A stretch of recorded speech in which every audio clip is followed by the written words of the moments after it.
FM station, ਘਰਾਂ ਦੇ ਵਿੱਚ ਰੇਡੀਓ ਸੈਟਸ ਦੇ ਰਾਹੀਂ, ਟੈਲੀਫੋਨ ਦੇ ਰਾਹੀਂ, ਫੇਸਬੁੱਕ, YouTube ਤੇ ਲਾਈਵ ਦੇਖ ਰਹੇ ਹੋ, ਸੁਣ ਰਹੇ ਹੋ, ਸਾਰਿਆਂ ਨੂੰ ਜੀ ਆਇਆਂ ਨੂੰ ਤੇ ਬਹੁਤ ਹੀ ਪਿਆਰ ਤੇ ਸਤਿਕਾਰ ਭਰੀ ਸਤਿ ਸ੍ਰੀ ਅਕਾਲ ਸਰੋਤਿਓ। ਅੱਜ ਨਵੰਬਰ ਦੀ 16 ਤਰੀਕ ਆ, ਦਿਨ ਵੀਰਵਾਰ ਆ। ਤੁਹਾਡੇ ਲਈ ਸਵੇਰ ਦਾ ਅਪਡੇਟ ਟਰੱਕਿੰਗ ਪ੍ਰੋਗਰਾਮ ਲੈ ਕੇ ਹਾਜ਼ਰ ਹੋਏ ਆ। ਪ੍ਰੋਗਰਾਮ ਨੂੰ ਸਪਾਂਸਰ ਕਰਦੇ ਨੇ ਖਾਲਸਾ ਇੰਸ਼ੋਰੈਂਸ ਏਜੰਸੀ, ਜਿਨ੍ਹਾਂ ਦੇ ਕੋਲੋਂ ਹਰ ਇੱਕ ਤਰੀਕੇ ਦੀ ਇੰਸ਼ੋਰੈਂਸ ਕਰਵਾ ਸਕਦੇ ਹੋ। ਇੰਸ਼ੋਰੈਂਸ ਬਾਰੇ ਪਤਾ ਕਰਨ ਲਈ ਕਾਲ ਕਰ ਸਕਦੇ ਹੋ ਨੰਬਰ 408-272-2500 ਦੇ ਉੱਤੇ। ਇਸ ਮੌਕੇ covered California health insurance Obama care ਦੀਆਂ ਨਵੀਆਂ ਐਪਲੀਕੇਸ਼ਨਜ਼ ਰੀਨਿਊਅਲਸ ਦਾ ਵਕਤ ਚੱਲ ਰਿਹਾ ਆ। ਉਸ ਬਾਰੇ ਜਾਣਕਾਰੀ ਲਈ ਤੁਸੀਂ ਇਹਨਾਂ ਦੇ ਨਾਲ ਸੰਪਰਕ ਕਰ ਸਕਦੇ ਹੋ। Visitor insurance, life insurance, Medicare ਦੇ ਲਈ ਵੀ ਇਹਨਾਂ ਦੇ ਨਾਲ ਕਾਲ ਕਰੋ 408-272-2500 ਦੇ ਉੱਤੇ। ਟਿਰਕੇਨਾ ਇਮੀਗ੍ਰੇਸ਼ਨ ਲਾ ਫਰਮ, US ਇਮੀਗ੍ਰੇਸ਼ਨ ਦਾ ਹੋਵੇ ਕਿਸੇ ਵੀ ਤਰੀਕੇ ਦਾ ਕੰਮ, ਕਾਲ ਅਟਰਨੀ ਜੇ ਟਿਰਕੇਨਾ 4159090503।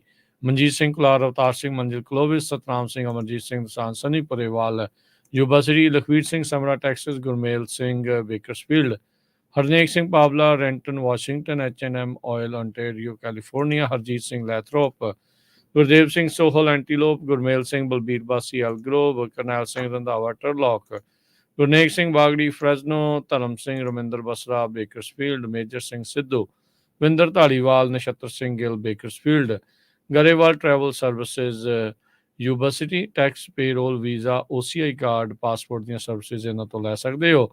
ਕਾਲ 5307517605 ਦੇ ਉੱਤੇ। ਇਹਨਾਂ ਸਾਰਿਆਂ ਦਾ ਧੰਨਵਾਦ। ਤੇ ਅੱਜ ਦੇ ਪ੍ਰੋਗਰਾਮ ਨੂੰ ਵਿਸ਼ੇਸ਼ ਤੌਰ ਦੇ ਉੱਤੇ ਸਪਾਂਸਰ ਕਰਦੇ ਨੇ ਰੋਡ ਐਂਡ ਰੋਬ ਇਸ਼ੂ ਟਰੱਕ ਟ੍ਰੇਲਰ ਪਾਰਟਸ, ਜਿਨ੍ਹਾਂ ਦੇ ਕੋਲੋਂ ਤੁਸੀਂ ਹਰ ਤਰੀਕੇ ਦੇ ਜਿਹੜੇ ਟਰੱਕ ਤੇ ਟ੍ਰੇਲਰ ਦੇ ਪਾਰਟਸ ਖਰੀਦ ਸਕਦੇ ਹੋ। ਵਧੀਆ ਹਾਈ ਕੁਆਲਿਟੀ OEM ਤੇ ਆਫਟਰ ਮਾਰਕੀਟ ਪਾਰਟਸ ਵਾਜਿਬ ਕੀਮਤਾਂ ਤੇ ਉਪਲਬਧ ਨੇ। ਦੋ ਇਹਨਾਂ ਦੀਆਂ ਲੋਕੇਸ਼ਨਸ ਨੇ। ਟਰਲਕ ਲਈ ਕਾਲ 2096687183, ਸਟਾਕਟਨ ਲਈ ਕਾਲ 2094102222। ਇਹਨਾਂ ਸਾਰਿਆਂ ਦਾ ਧੰਨਵਾਦ।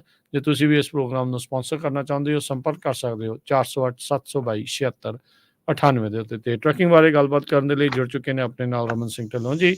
ਰਮਨ ਜੀ, ਆਇਆਂ ਨੂੰ ਸਵਾਗਤ ਹੈ ਜੀ। ਸਤਿ ਸ੍ਰੀ ਅਕਾਲ ਜੀ। ਸਤਿ ਸ਼੍ਰੀ ਅਕਾਲ ਜੀ। ਸਾਰੇ ਸੁਣਨ ਨੂੰ ਪਿਆਰ ਤੇ ਸਤਿਕਾਰ ਭਰੀ ਸਤਿ ਸ਼੍ਰੀ ਅਕਾਲ।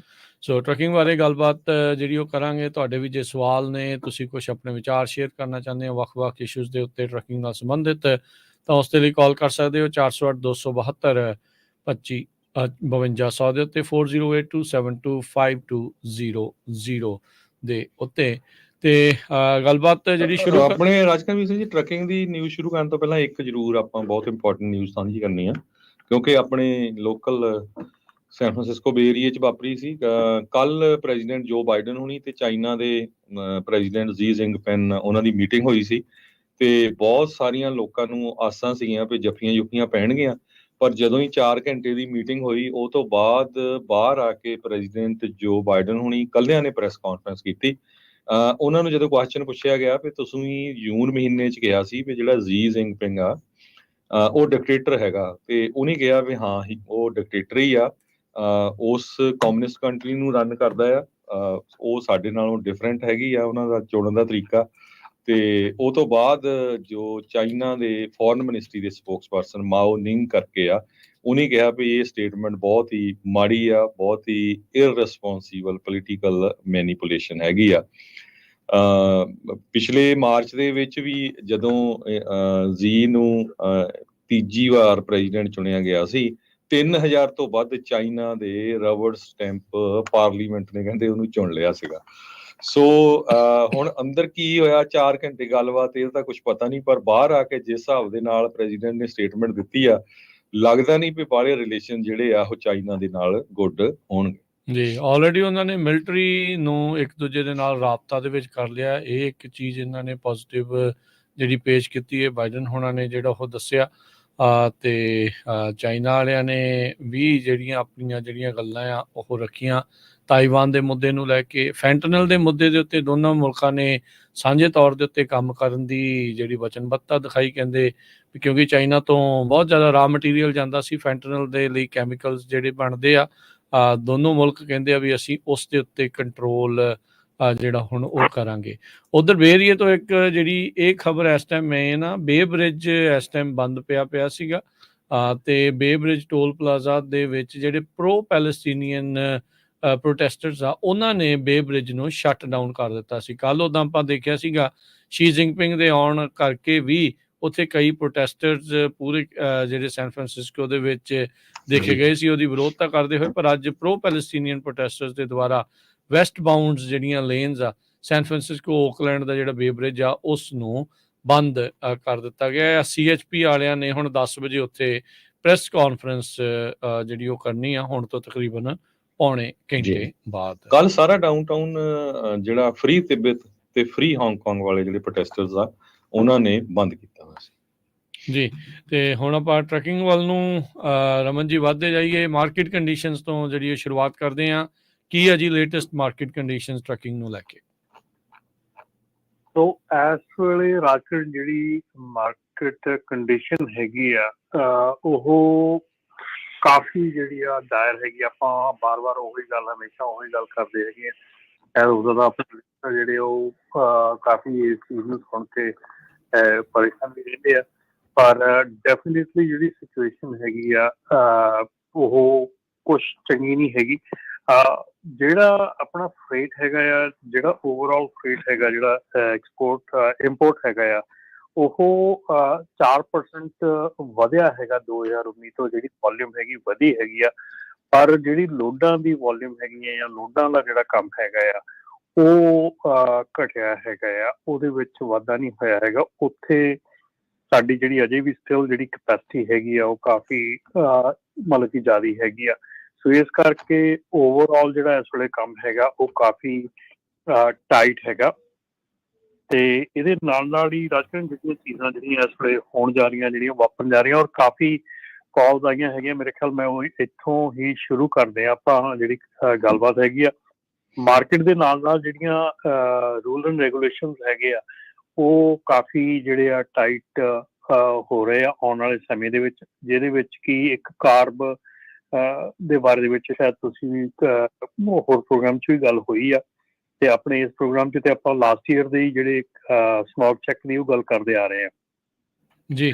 ਸੋ ਬਹੁਤ ਵੱਡਾ ਸਿਚੁਏਸ਼ਨ ਜਿਹੜੀ ਇੱਕ ਗੱਲਬਾਤ ਚੱਲ ਰਹੀ ਸੀ। ਕਾਫੀ ਜਿਹੜੇ ਪਰਮਿਟ ਵਾਲੇ ਦੋਸਤ ਮਿੱਤਰ ਉਹਨਾਂ ਨਾਲ ਗੱਲਬਾਤ ਹੁੰਦੀ ਸੀਗੀ ਤੇ ਉੱਥੇ ਕਹਿ ਰਹੇ ਸੀਗੇ ਕਿ ਇਹ ਚੀਜ਼ ਜਿਹੜੀ ਆ ਕਿ ਜੇ ਕੈਲੀਫੋਰਨੀਆ ਟਰੱਕਿੰਗ ਤੇ ਇਨਫੋਰਸ ਕਰ ਰਿਹਾ ਹੈਗਾ ਤਾਂ ਕਿ ਸਾਰੇ ਟਰੱਕ ਜਿਹੜੇ ਰਜਿਸਟਰ ਹੋਣੇ ਚਾਹੀਦੇ ਆ। ਤੇ ਬੜੇ ਲੋਕਾਂ ਨੇ ਕਿਹਾ ਕਿ ਓਕੇ ਠੀਕ ਆ, ਫਿਰ ਆਪਾਂ ਕੈਲੀਫੋਰਨੀਆ ਤੋਂ ਬਾਹਰ ਜਾ ਕੇ ਤੇ ਆਪਾਂ ਟਰੱਕ ਰਜਿਸਟਰ ਕਰ ਲੈਂਦੇ ਆ ਤੇ ਆਪਾਂ ਉੱਥੇ ਤਾਂ ਰਜਿਸਟ੍ਰੇਸ਼ਨ ਹੋ ਜਾਣੀ ਆ ਤੇ ਟਰੱਕ ਆਪਾਂ ਵਾਪਸ ਜਦੋਂ ਕੈਲੀਫੋਰਨੀਆ ਲੈ ਕੇ ਆਉਂਦੇ ਆ ਤੇ ਦੈਟਸ ਨਾਟ ਅ ਪ੍ਰੋਬਲਮ ਹੈ ਨਾ। ਕਿ ਉੱਥੇ ਕਿਉਂਕਿ ਤੁਹਾਡੀ ਜਿਹੜੀ IRP ਪਲੇਟ ਹੈ ਉਹਦੇ ਵਿੱਚ ਕੈਲੀਫੋਰਨੀਆ ਦਾ ਜੇ ਨਾ ਆ ਜਾਂਦਾ ਹੈ ਤੇ ਦੈਨ ਫਿਰ ਤਾਂ ਸਾਨੂੰ ਕੁਝ ਨਹੀਂ ਪ੍ਰੋਬਲਮ ਹੈਗੀ ਕਿਉਂਕਿ ਅਸੀਂ ਕੈਲੀਫੋਰਨੀਆ ਦਾ ਲਾਇਸੈਂਸ ਬਾਹਰੋਂ ਲੈ ਲੈਂਦੇ ਜਾ ਕੇ।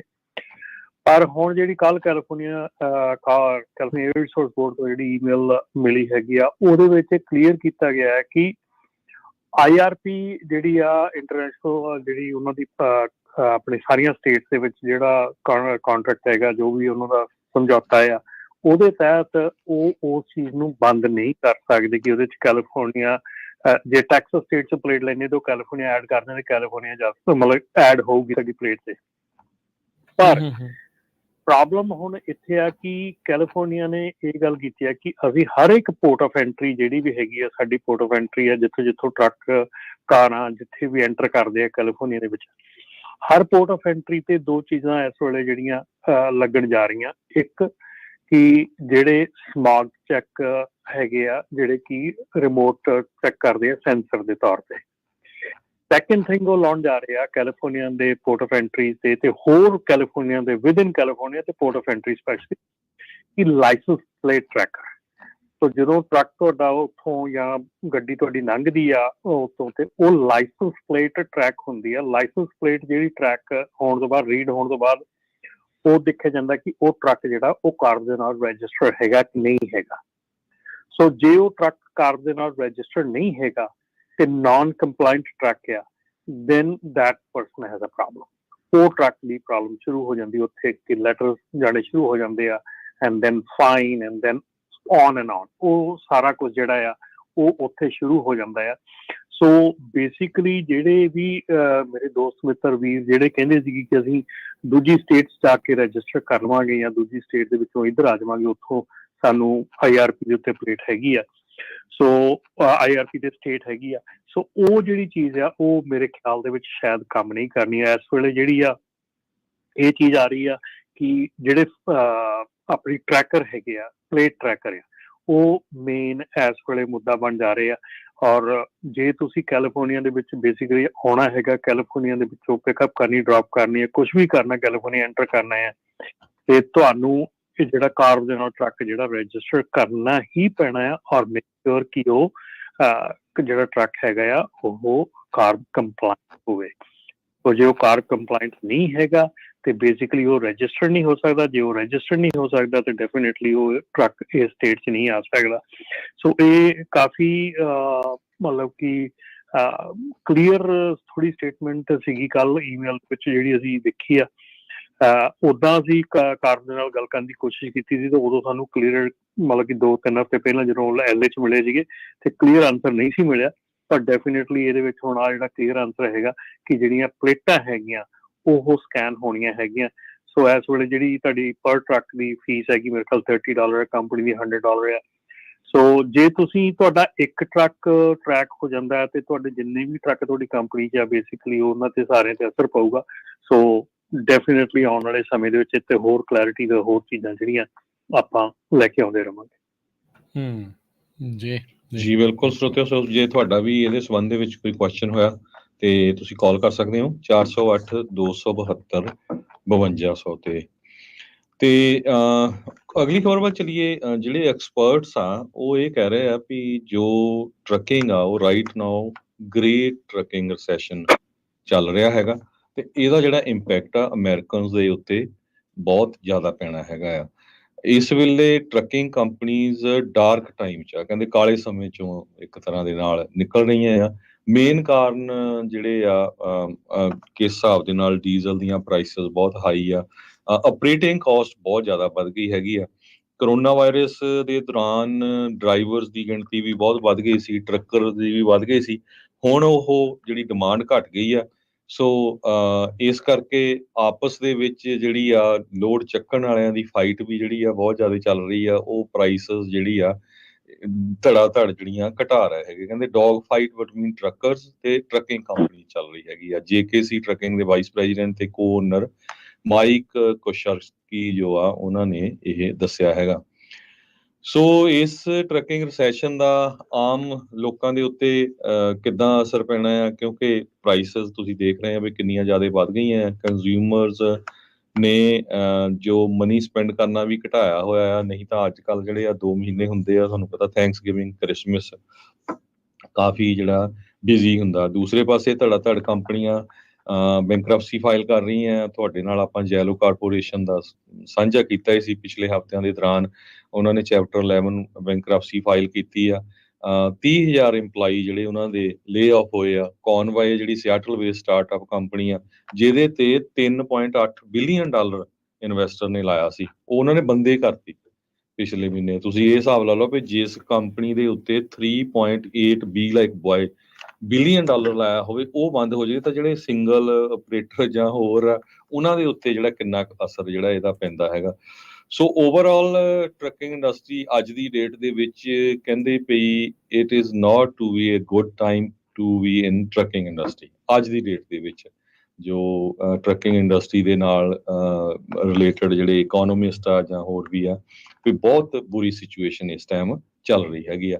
ਸਿਰਫ ਉਹੀ ਲੋਕ ਸਰਵਾਈਵ ਕਰ ਰਹੇ ਆ ਜਿਨ੍ਹਾਂ ਦੇ ਐਕਸਪੈਂਸਿਸ ਬੜੇ ਘੱਟ ਆ, ਜਿਨ੍ਹਾਂ ਦੇ ਟਰੱਕ ਟ੍ਰੇਲਰ ਫ੍ਰੀ ਹੈਗੇ ਆ, ਹੋਰ ਐਕਸਪੈਂਸਿਸ ਜ਼ਿਆਦਾ ਨਹੀਂ ਹੈਗੇ, ਉਹ ਸਰਵਾਈਵ ਕਰ ਰਹੇ ਹੈਗੇ। ਜੀ ਜੀ ਬਿਲਕੁਲ ਜੀ। ਤੇ ਇੱਥੇ ਆਪਾਂ ਇੱਕ ਹੋਰ ਜਿਹੜੀ ਆ ਨਿਊਜ਼ ਵੀ ਸਾਂਝੀ ਕਰ ਲਈਏ ਕਿ ਪਿਛਲੇ ਦਿਨਾਂ ਦੇ ਵਿੱਚ ਜਿਹੜਾ ਇੱਕ ਇਸ ਸਾਲ ਦੇ ਸ਼ੁਰੂ ਦੇ ਵਿੱਚ ਪ੍ਰਪੋਜ਼ਡ ਰੂਲ ਆਇਆ ਸੀਗਾ, ਉਹ ਇਸ ਵੈਨਸਡੇ ਨੂੰ ਕੱਲ ਉਹ ਫਾਈਨਲ ਕਰ ਦਿੱਤਾ ਗਿਆ, ਜਿਹੜਾ ਕਿ ਬ੍ਰੋਕਰ ਤੇ ਫਰੇਟ ਫਾਰ ਰਿਸਪਾਂਸਿਬਿਲਿਟੀ ਸੀ, ਫਾਈਨੈਂਸ਼ੀਅਲ ਰਿਸਪਾਂਸਿਬਿਲਿਟੀ ਸੀ, ਜਿਹੜੇ ਕਿ ਕਲੇਮਸ ਕੈਰੀਅਰ ਦੇ ਅਗੇਂਸਟ ਕੀਤੇ ਜਾਂਦੇ ਸੀਗੇ। ਉਹਨਾਂ ਦੇ ਵਿੱਚ ਆਸ ਆ ਕਿ ਇਸ ਰੂਲ ਦੇ ਨਾਲ ਕਮੀ ਆਊਗੀ। ਇਹ ਰੂਲ ਜਿਹੜਾ ਆ ਜਨਵਰੀ 16, 2024 ਨੂੰ ਲਾਗੂ ਹੋਣ ਜਾ ਰਿਹਾ। ਇਹਦੇ ਵਿੱਚ ਜਿਹੜੇ ਏਰੀਆਜ਼ ਹੈਗੇ ਆ ਐਸਟ ਰੈਡਲੀ ਅਵੇਲੇਬਲ, ਜਿਹੜੇ ਏਰੀਆਜ਼ ਦੇ ਉੱਤੇ ਜ਼ੋਰ ਦਿੱਤਾ ਗਿਆ। ਇੱਕ ਤਾਂ ਜਿਹੜੇ ਬ੍ਰੋਕਰ ਦੇ ਐਸਟ ਆ ਉਹ ਰੈਡਲੀ ਅਵੇਲੇਬਲ ਹੋਣੇ ਚਾਹੀਦੇ। ਜੇ ਕੈਰੀਅਰ ਦੇ ਨਾਲ ਫਰਾਡ ਹੁੰਦਾ, ਕੈਰੀਅਰ ਦੇ ਨਾਲ ਕਲੇਮ ਹੁੰਦਾ ਤੇ ਜਿਹੜਾ ਬ੍ਰੋਕਰ ਆ ਉਹ ਕਲੇਮ ਕਰਦਾ ਹੈਗਾ ਕੁਝ ਵੀ। ਸੋ ਜਿਹੜੇ ਉਹਦੇ ਬ੍ਰੋਕਰ ਦੇ ਐਸੈਟਸ ਆ ਉਹ ਰੈਡੀਲੀ ਅਵੇਲੇਬਲ ਹੋਣੇ ਚਾਹੀਦੇ ਆ। ਦੂਸਰਾ ਜਿਹੜਾ ਹੈਗਾ immediate suspension of broker operating authority. ਜੇ ਸਾਬਤ ਹੋ ਜਾਂਦਾ ਹੈ ਕਿ ਉਹ ਫਰਾਡ ਕਰ ਰਹੇ ਹੈਗੇ ਜਾਂ ਕੁਝ ਇੱਦਾਂ ਦਾ ਕਰ ਰਹੇ ਹੈਗੇ ਆ, ਉਹਨਾਂ ਦੀ immediate suspension of broker authority ਹੈਗੀ ਆ। ਸ਼ੋਰਟੀ ਟਰਸਟ ਜਿਹੜੀ ਸ਼ੋਰਟੀ ਬੌਂਡ ਹੈਗਾ, ਟਰਸਟ ਬੌਂਡ ਹੈਗਾ, ਉਹ ਜਿਹੜਾ ਆ ਉਹਦੀ ਜਿਹੜੀ ਮਤਲਬ ਕਿ ਜੇ ਉਹਦੇ ਤੇ ਕੋਈ ਕਲੇਮ ਹੁੰਦਾ ਤੇ ਉਹ 7 days ਦੇ ਵਿੱਚ ਦੁਬਾਰਾ ਉਹਨੂੰ ਫੁਲਫਿਲ ਕਰਨਾ ਹੁੰਦਾ। ਕਿ ਜੇ 75,000 ਦਾ ਕਲੇਮ ਆ, 75,000 ਦਾ ਬੌਂਡ ਆ, ਜੇ ਉਹ ਚੋਂ 50,000 ਦਾ ਕਲੇਮ ਨਿਕਲ ਗਿਆ ਤੇ ਉਹਨਾਂ ਨੂੰ 7 days ਦੇ ਵਿੱਚ ਉਹ ਦੁਬਾਰਾ 75,000 ਕਰਨਾ ਪੈਣਾ। ਜਿਹੜੀ ਇਨਫੋਰਸਮੈਂਟ ਅਥਾਰਟੀ ਹੈਗੀ ਆ ਉਹਦੇ ਤੇ ਗੱਲ ਕੀਤੀ ਗਈ ਆ ਤੇ ਜਿਹੜੀਆਂ ਐਂਟੀਟੀਜ਼ ਐਲੀਜੀਬਲ ਹੈਗੀਆਂ ਉਹਨਾਂ ਦੇ ਟਰਸਟ ਫੰਡ ਦੇ BMC 85 ਫਾਈਲਿੰਗ ਜਿਹੜੀ ਉਹ ਕਰਨੀ ਜਿਹੜੀ ਆ ਉਹਦੇ ਵਿੱਚ ਗੱਲ ਕੀਤੀ। ਸੋ ਇਹ ਸਾਰੀਆਂ ਜਿਹੜੀਆਂ ਚੀਜ਼ਾਂ ਹੈਗੀਆਂ ਇਹ ਜਿਹੜੀਆਂ ਬ੍ਰੋਕਰ ਟ੍ਰਾਂਸਪੇਰੈਂਸੀ ਤੋਂ ਬਾਅਦ ਜਿਹੜਾ ਬ੍ਰੋਕਰ ਦੀ ਚੱਲ ਰਹੀ ਸੀਗੀ ਕਿ ਜਿਹਦੇ ਉੱਤੇ ਆਪਾਂ ਬ੍ਰੋਕਰ ਦੇ ਫੇਟ ਫਾਊਲ ਦੀ ਰਿਸਪੌਂਸਿਬਿਲਿਟੀ ਸੀਗੀ ਤੇ ਕਲੇਮਸ ਜਿਹੜੇ ਸੀਗੇ ਹੁੰਦੇ ਕੈਰੀਅਰ ਦੇ ਖਿਲਾਫ। ਕੋਸ਼ਿਸ਼ ਹੈ ਔਰ ਆਸ ਹੈ ਕਿ ਇਹਦੇ ਨਾਲ ਉਹਨਾਂ ਤੇ ਥੋੜੀ ਠੱਲ ਪਊਗੀ, ਪਰ ਡੈਫੀਨੇਟਲੀ ਆਉਣ ਵਾਲਾ ਸਮਾਂ ਦੱਸੂਗਾ ਕਿ ਇਹਦੀ ਜਿਹੜੀ ਇਨਫੋਰਸਮੈਂਟ ਆ ਉਹ ਕਿੰਨੀ ਕਾਰਗਰ ਹੁੰਦੀ ਆ। ਜੀ ਟਰਕਿੰਗ ਸੈਸ਼ਨ ਦੀ ਜਿਹੜੀ ਆਪਾਂ ਗੱਲਬਾਤ ਕਰਦੇ ਸੀ ਉਹਦੇ ਦੌਰਾਨ ਕਹਿੰਦੇ ਵੀ ਮੇਨ ਜਿਹੜਾ ਰੀਜ਼ਨ ਆ ਆਪਰੇਟਿੰਗ ਕਾਸਟ ਦੇ ਵਿੱਚ ਡੀਜ਼ਲ ਫਿਊਲ ਪ੍ਰਾਈਸਿਸ ਹੈਗੀਆਂ। ਇਹ ਮੇਜਰ ਆਪਰੇਟਿੰਗ ਕਾਸਟ ਆ ਟਰਕਿੰਗ ਕੰਪਨੀ ਦੇ ਲਈ। ਸੋ ਰਾਈਟ ਨਾਓ ਜਿਹੜੀਆਂ ਚੀਜ਼ਾਂ ਆ ਉਹਨਾਂ ਨੂੰ ਡਿਲੀਵਰ ਕਰਨ ਦੇ ਲਈ ਜ਼ਿਆਦਾ ਕਾਸਟ ਲੱਗਦੀ ਹੈਗੀ ਆ। ਕੰਜ਼ਿਊਮਰਸ ਜਿਹੜੇ ਆ ਉਹਨਾਂ ਦੇ ਕੋਲ ਕੈਸ਼ ਘੱਟ ਆ ਕਿਉਂਕਿ ਮੋਸਟਲੀ ਪਿਛਲੇ 2 ਸਾਲਾਂ ਦੇ ਦੌਰਾਨ ਲੋਕਾਂ ਨੇ ਪੈਸੇ ਸਪੈਂਡ ਕਰ ਲਏ ਆ। ਇੰਟਰਸਟ ਰੇਟ ਇਸ ਟਾਈਮ ਬਹੁਤ ਹਾਈ ਆ ਤੇ ਲੋਕ ਜੋ ਕੋ ਵੱਡੀ ਜਾਂ ਮੇਜਰ ਚੀਜ਼ ਆ ਉਹਨੂੰ ਲੈਣ ਤੋਂ ਪਰਚੇਜ਼ ਕਰਨ ਤੋਂ ਘਬਰਾ ਰਹੇ ਹੈਗੇ ਆ। ਸੋ ਇਹ ਜਿਹੜਾ ਸਾਈਕਲ ਚੱਲ ਰਿਹਾ ਆ ਇਹਦਾ ਜਿਹੜਾ ਬਹੁਤ ਜ਼ਿਆਦਾ ਅਸਰ ਟਰਕਿੰਗ ਦੇ ਉੱਤੇ ਹੋ ਰਿਹਾ ਆ। ਕਹਿੰਦੇ ਵੀ ਅਨਲੈਸ ਕਿ ਓਵਰਆਲ ਇਕੋਨਮੀ ਜਿਹੜੀ ਪਿਕਅਪ ਹੋਈ, ਨਹੀਂ ਤਾਂ ਫਿਰ ਟਰਕਿੰਗ ਦਾ ਜਿਹੜਾ ਸਲੰਪ ਆ ਉਹ ਇਦਾਂ ਹੀ ਚੱਲਦਾ ਰਹੂਗਾ। ਇਹ ਨਾ ਸੋਚੋ ਕਹਿੰਦੇ ਵੀ ਤੁਹਾਡੇ ਕੋਲ ਇੱਕ ਟਰੱਕ ਆ, if you are a one man trucking operation ਆ ਜਾਂ ਈਵਨ ਐਮਾਜ਼ੋਨ ਆ, ਇਹ ਹਰ ਇੱਕ ਨੂੰ ਅਫੈਕਟ ਕਰਦਾ ਹੈ। ਜੀ ਆਪਣੇ ਨਾਲ ਕੁਝ ਕਾਲਰ ਜੁੜ ਰਹੇ ਆ, ਉਹਨਾਂ ਦੇ ਵਿਚਾਰ ਜਿਹੜੇ ਉਹ ਆਪਾਂ ਲੈਂਦੇ ਆ। ਕਾਲ ਕਰ ਸਕਦੇ ਆ ਨੰਬਰ 408 272 5200 4082725200। ਹਰਮੰਦਰ ਸਿੰਘ ਜੀ ਸਤਿ ਸ਼੍ਰੀ ਅਕਾਲ। ਬਾਈ ਜੀ ਸਤਿ ਸ਼੍ਰੀ ਅਕਾਲ ਕਿੰਨੇ ਵੀਰਾਂ ਨੂੰ। ਸਤਿ ਸ਼੍ਰੀ ਅਕਾਲ ਜੀ। ਹਾਂਜੀ ਬਾਈ ਜੀ ਰਮਨ ਜੀ ਮੈਂ ਥੋੜਾ ਜਿਹਾ ਲੇਟ ਸ਼ੁਰੂ ਕੀਤਾ ਤੇ ਮੈਂ ਨਾ ਜੀ ਮੇਰੇ ਕੋਲ 2018 ਮਾਡਲ ਟਰੱਕ ਹੈ ਤੇ ਇਹ ਕਾਰਬ ਵਾਲਾ ਸਿਸਟਮ ਬਾਰੇ ਪਤਾ ਕਰਨਾ ਸੀ। ਕਾਰਬ ਨਾਲ ਮੈਂ ਇੱਥੇ ਕੈਲੀਫੋਰਨੀਆ ਹੀ ਰਨ ਕਰਦਾ, ਇੱਥੇ ਰਜਿਸਟਰਡ ਹੈ, ਫਰੀਜ਼ਨੋ ਰਹਿਣਾ ਤੇ ਕੀ ਇਹਦਾ ਮੈਨੂੰ ਵੀ ਕੋਈ ਕਾਰਬ ਦੇ ਨਾਲ ਕੋਈ ਇਸ ਤਰ੍ਹਾਂ ਦਾ ਕੀ ਸਭ ਹੈਗਾ ਮਾੜਾ ਦੱਸੋਗੇ? ਬਿਲਕੁਲ ਜੀ, ਹਰ ਇੱਕ ਟਰੱਕ ਜਿਹੜਾ ਵੀ ਗ੍ਰੋਸ 14,000 ਗ੍ਰੋਸ ਵੇਟ ਤੋਂ ਉੱਪਰ ਹੈਗਾ, ਹਰ ਇੱਕ ਟਰੱਕ ਨੂੰ ਜਿਹੜਾ ਆ ਰਜਿਸਟਰ ਜ਼ਰੂਰੀ ਹੈਗੀ ਹੈ, ਰਜਿਸਟ੍ਰੇਸ਼ਨ। ਸੋ ਤੁਸੀਂ ਵੀ ਔਰ ਜਿਹੜੇ ਵੀ ਸੁਣਦੇ ਹੈਗੇ, ਚਾਹੇ ਉਹ ਨਵਾਂ ਟਰੱਕ ਹੈ ਚਾਹੇ ਪੁਰਾਣਾ ਟਰੱਕ ਆ, ਰਜਿਸਟਰ ਕਰਨ ਦਾ ਮਤਲਬ ਇਹ ਆ ਕਿ ਤੁਸੀਂ ਡਾਟਾਬੇਸ ਦੇ ਵਿੱਚ ਹੈਗੇ ਆ ਤੇ ਤੁਹਾਡਾ ਜਿਹੜਾ ਟਰੈਕਿੰਗ ਹੈਗੀ ਆ ਉਹ ਹੋ ਰਹੀ ਆ ਕਿ ਕਦੋਂ ਤੁਹਾਡਾ ਟਰੱਕ ਜਿਹੜਾ ਉਹ ਆਊਟ ਹੋਣਾ ਆ। ਸੋ ਇਹ ਜਿਹੜੀ ਪਲਾਨ ਹੈਗੀ ਹੈ, ਜਿਹੜੀ ਆਪਾਂ ਗੱਲਾਂ ਕਰ ਦਿੰਦੇ ਹਾਂ 2035 ਤੱਕ 2045 ਤੱਕ ਜਿਹੜੀਆਂ ਚੀਜ਼ਾਂ ਹੋਣੀਆਂ ਹੈਗੀਆਂ, ਉਹਨਾਂ ਦਾ ਗਰਾਊਂਡ ਬ੍ਰੇਕਿੰਗ ਹੈਗੀ ਆ ਕਿ ਕਿਵੇਂ ਇਹ ਜਿਹੜੇ ਟਰੱਕ ਹੈਗੇ ਆ ਕਦੋਂ ਇਹ ਟਰੱਕ ਆਊਟ ਹੋਣੇ ਆ, ਕਦੋਂ ਟਰੱਕ ਜਾ ਕੇ ਮਤਲਬ ਕਿ ਇਹਨਾਂ ਦਾ ਜਿਹੜਾ ਲਾਈਫ ਸਾਈਕਲ ਹੈਗਾ ਉਹ ਖਤਮ ਹੋਣਾ ਆ। ਸੋ ਇਹ ਸਾਰੀ ਚੀਜ਼ ਨੂੰ ਟਰੈਕਿੰਗ ਦੇ ਲਈ ਹੁਣ ਜਿਹੜਾ ਆ ਇਹ ਕੀਤਾ ਗਿਆ ਆ। ਔਰ ਜਿੰਨੇ ਵੀ ਟਰੱਕ ਹੈਗੇ ਆ, ਮੈਨੂੰ ਈਅਰ ਤਾਂ ਨਹੀਂ ਪਤਾ, ਲੇਕਿਨ ਜਿੱਦਾਂ ਹੁਣ ਆਪਾਂ ਕਾਰਾਂ ਦੇ ਵਿੱਚ ਹੁੰਦਾ ਹੈ ਕਿ ਜਦੋਂ ਆਪਾਂ ਇੱਕ ਵਾਰੀ ਰਜਿਸਟ੍ਰੇਸ਼ਨ ਕਰਾਉਣੇ ਆ ਤੇ ਤੁਹਾਨੂੰ ਹਰ ਸਾਲ ਤੁਹਾਨੂੰ 2-3 ਸਾਲ ਜਦੋਂ ਨਵਾਂ ਨਿਕਲ ਜਾਂਦਾ ਹੈ ਤੁਹਾਡਾ ਮਾਡਲ, ਉਹ ਤੁਹਾਨੂੰ ਫਿਰ ਜਿਹੜਾ ਰਜਿਸਟ੍ਰੇਸ਼ਨ ਰਿਨਿਊਅਲ ਆਉਂਦਾ ਉੱਤੇ ਆਉਂਦਾ ਕਿ ਤੁਹਾਨੂੰ ਜਿਹੜਾ ਸਮਾਰਟ ਚੈੱਕ ਉਹ ਰਿਕੁਆਇਰਡ ਹੈਗਾ। ਸੋ ਇੱਦਾਂ ਹੀ ਟਰੱਕਾਂ ਦੇ ਵਿੱਚ ਜਿਹੜਾ ਆ ਹੋ ਰਿਹਾ ਹੈਗਾ। ਸੋ ਮੇਰਾ ਈਵਨ ਰੈਮ ਦਾ ਡੀਜ਼ਲ ਟਰੱਕ ਹੈਗਾ, ਉਹ 2 ਸਾਲ ਪੁਰਾਣਾ ਆ, ਉਹਨੂੰ ਸਮੋਕ ਚੈੱਕ ਰਿਕੁਆਇਰਡ ਕਰਤਾ ਆ ਹੁਣ। ਸੋ ਕਹਿਣ ਦਾ ਭਾਵ ਇਹ ਆ ਕਿ ਇਹ ਟਰੈਕਿੰਗ ਹੈਗੀ ਆ ਔਰ ਹਰ ਇੱਕ ਨੂੰ ਹੀ ਰਜਿਸਟਰ ਕਰਨਾ ਪੈਣਾ। ਇਹਦਾ ਜੀ ਰਮਨ ਜੀ ਪ੍ਰੋਸੀਜਰ ਕੀ ਹੈ ਮੈਨੂੰ ਦੱਸੋਗੇ? ਜੇ ਫਰੀਜ਼ਨੋ ਮੈਂ ਰਹਿਣਾ ਤਾਂ ਕੀ ਪ੍ਰੋਸੀਜਰ ਆ ਉਹਦਾ, ਕਿਸ ਤਰੀਕੇ ਕਿਸ ਆਪਸ਼ਨ ਨਾਲ ਜਾਂ ਜਿਵੇਂ ਆਨਲਾਈਨ ਹੁੰਦਾ ਕੀ ਪ੍ਰੋਸੀਜਰ ਹੈ ਇਹਦਾ? ਹਾਂਜੀ, ਤੁਸੀਂ ਮੈਨੂੰ ਆਫਟਰ ਇਸ ਤੋਂ ਨਾ ਟੈਕਸਟ ਕਰ ਲਿਓ ਜਾਂ ਮੈਨੂੰ ਕਾਲ ਕਰ ਲਿਓ ਨੈਪਟਾ ਦੇ ਨੰਬਰ ਤੇ ਉਹ ਗਾਈਡ ਯੂ। ਹਾਂਜੀ ਠੀਕ ਹੈ ਜੀ, ਮੈਨੂੰ ਨੰਬਰ ਲਿਖਾ ਦਿਓ ਜੀ ਜੀ। ਉੱਤੇ ਪਾਇਆ ਆਪਾਂ ਫੇਸਬੁੱਕ ਤੇ ਥੱਲੇ ਨੋਟ ਕਰ ਲਿਓ। ਹਾਂਜੀ, ਪੰਜਾਬੀ ਰੇਡੀਓ ਸਰ। ਠੀਕ ਹੈ ਮੈਂ ਭਾਈ, ਧੰਨਵਾਦ। ਹਾਂਜੀ, ਤੁਸੀਂ ਹਾਂਜੀ, ਜੇ ਨਹੀਂ ਵੀ ਲਿਖ ਹੋਇਆ ਤਾਂ ਤੁਸੀਂ ਪ੍ਰੋਗਰਾਮ ਤੋਂ ਬਾਅਦ 'ਚ ਕਾਲ ਕਰ ਦਿਓ, ਤੁਹਾਨੂੰ ਲਿਖਾ ਵੀ ਦੇਵਾਂਗੇ। ਉੱਦਾਂ ਦੱਸ ਦਿੰਦੇ ਹਾਂ 877 622 1313। 877 622 1313। ਧੰਨਵਾਦ ਜੀ, ਬਹੁਤ ਬਹੁਤ ਮਿਹਰਬਾਨੀ ਜੀ, ਥੈਂਕ ਯੂ ਜੀ। ਥੈਂਕ ਜੀ ਸੋ ਬਿਲਕੁਲ ਸੋਤੇ, ਤੁਹਾਡੇ ਵੀ ਕੋਈ ਸਵਾਲ ਨੇ, ਗੱਲ ਤੁਸੀਂ ਕਰਨਾ ਚਾਹੁੰਦੇ ਆ, ਨੰਬਰ 408 272 5200।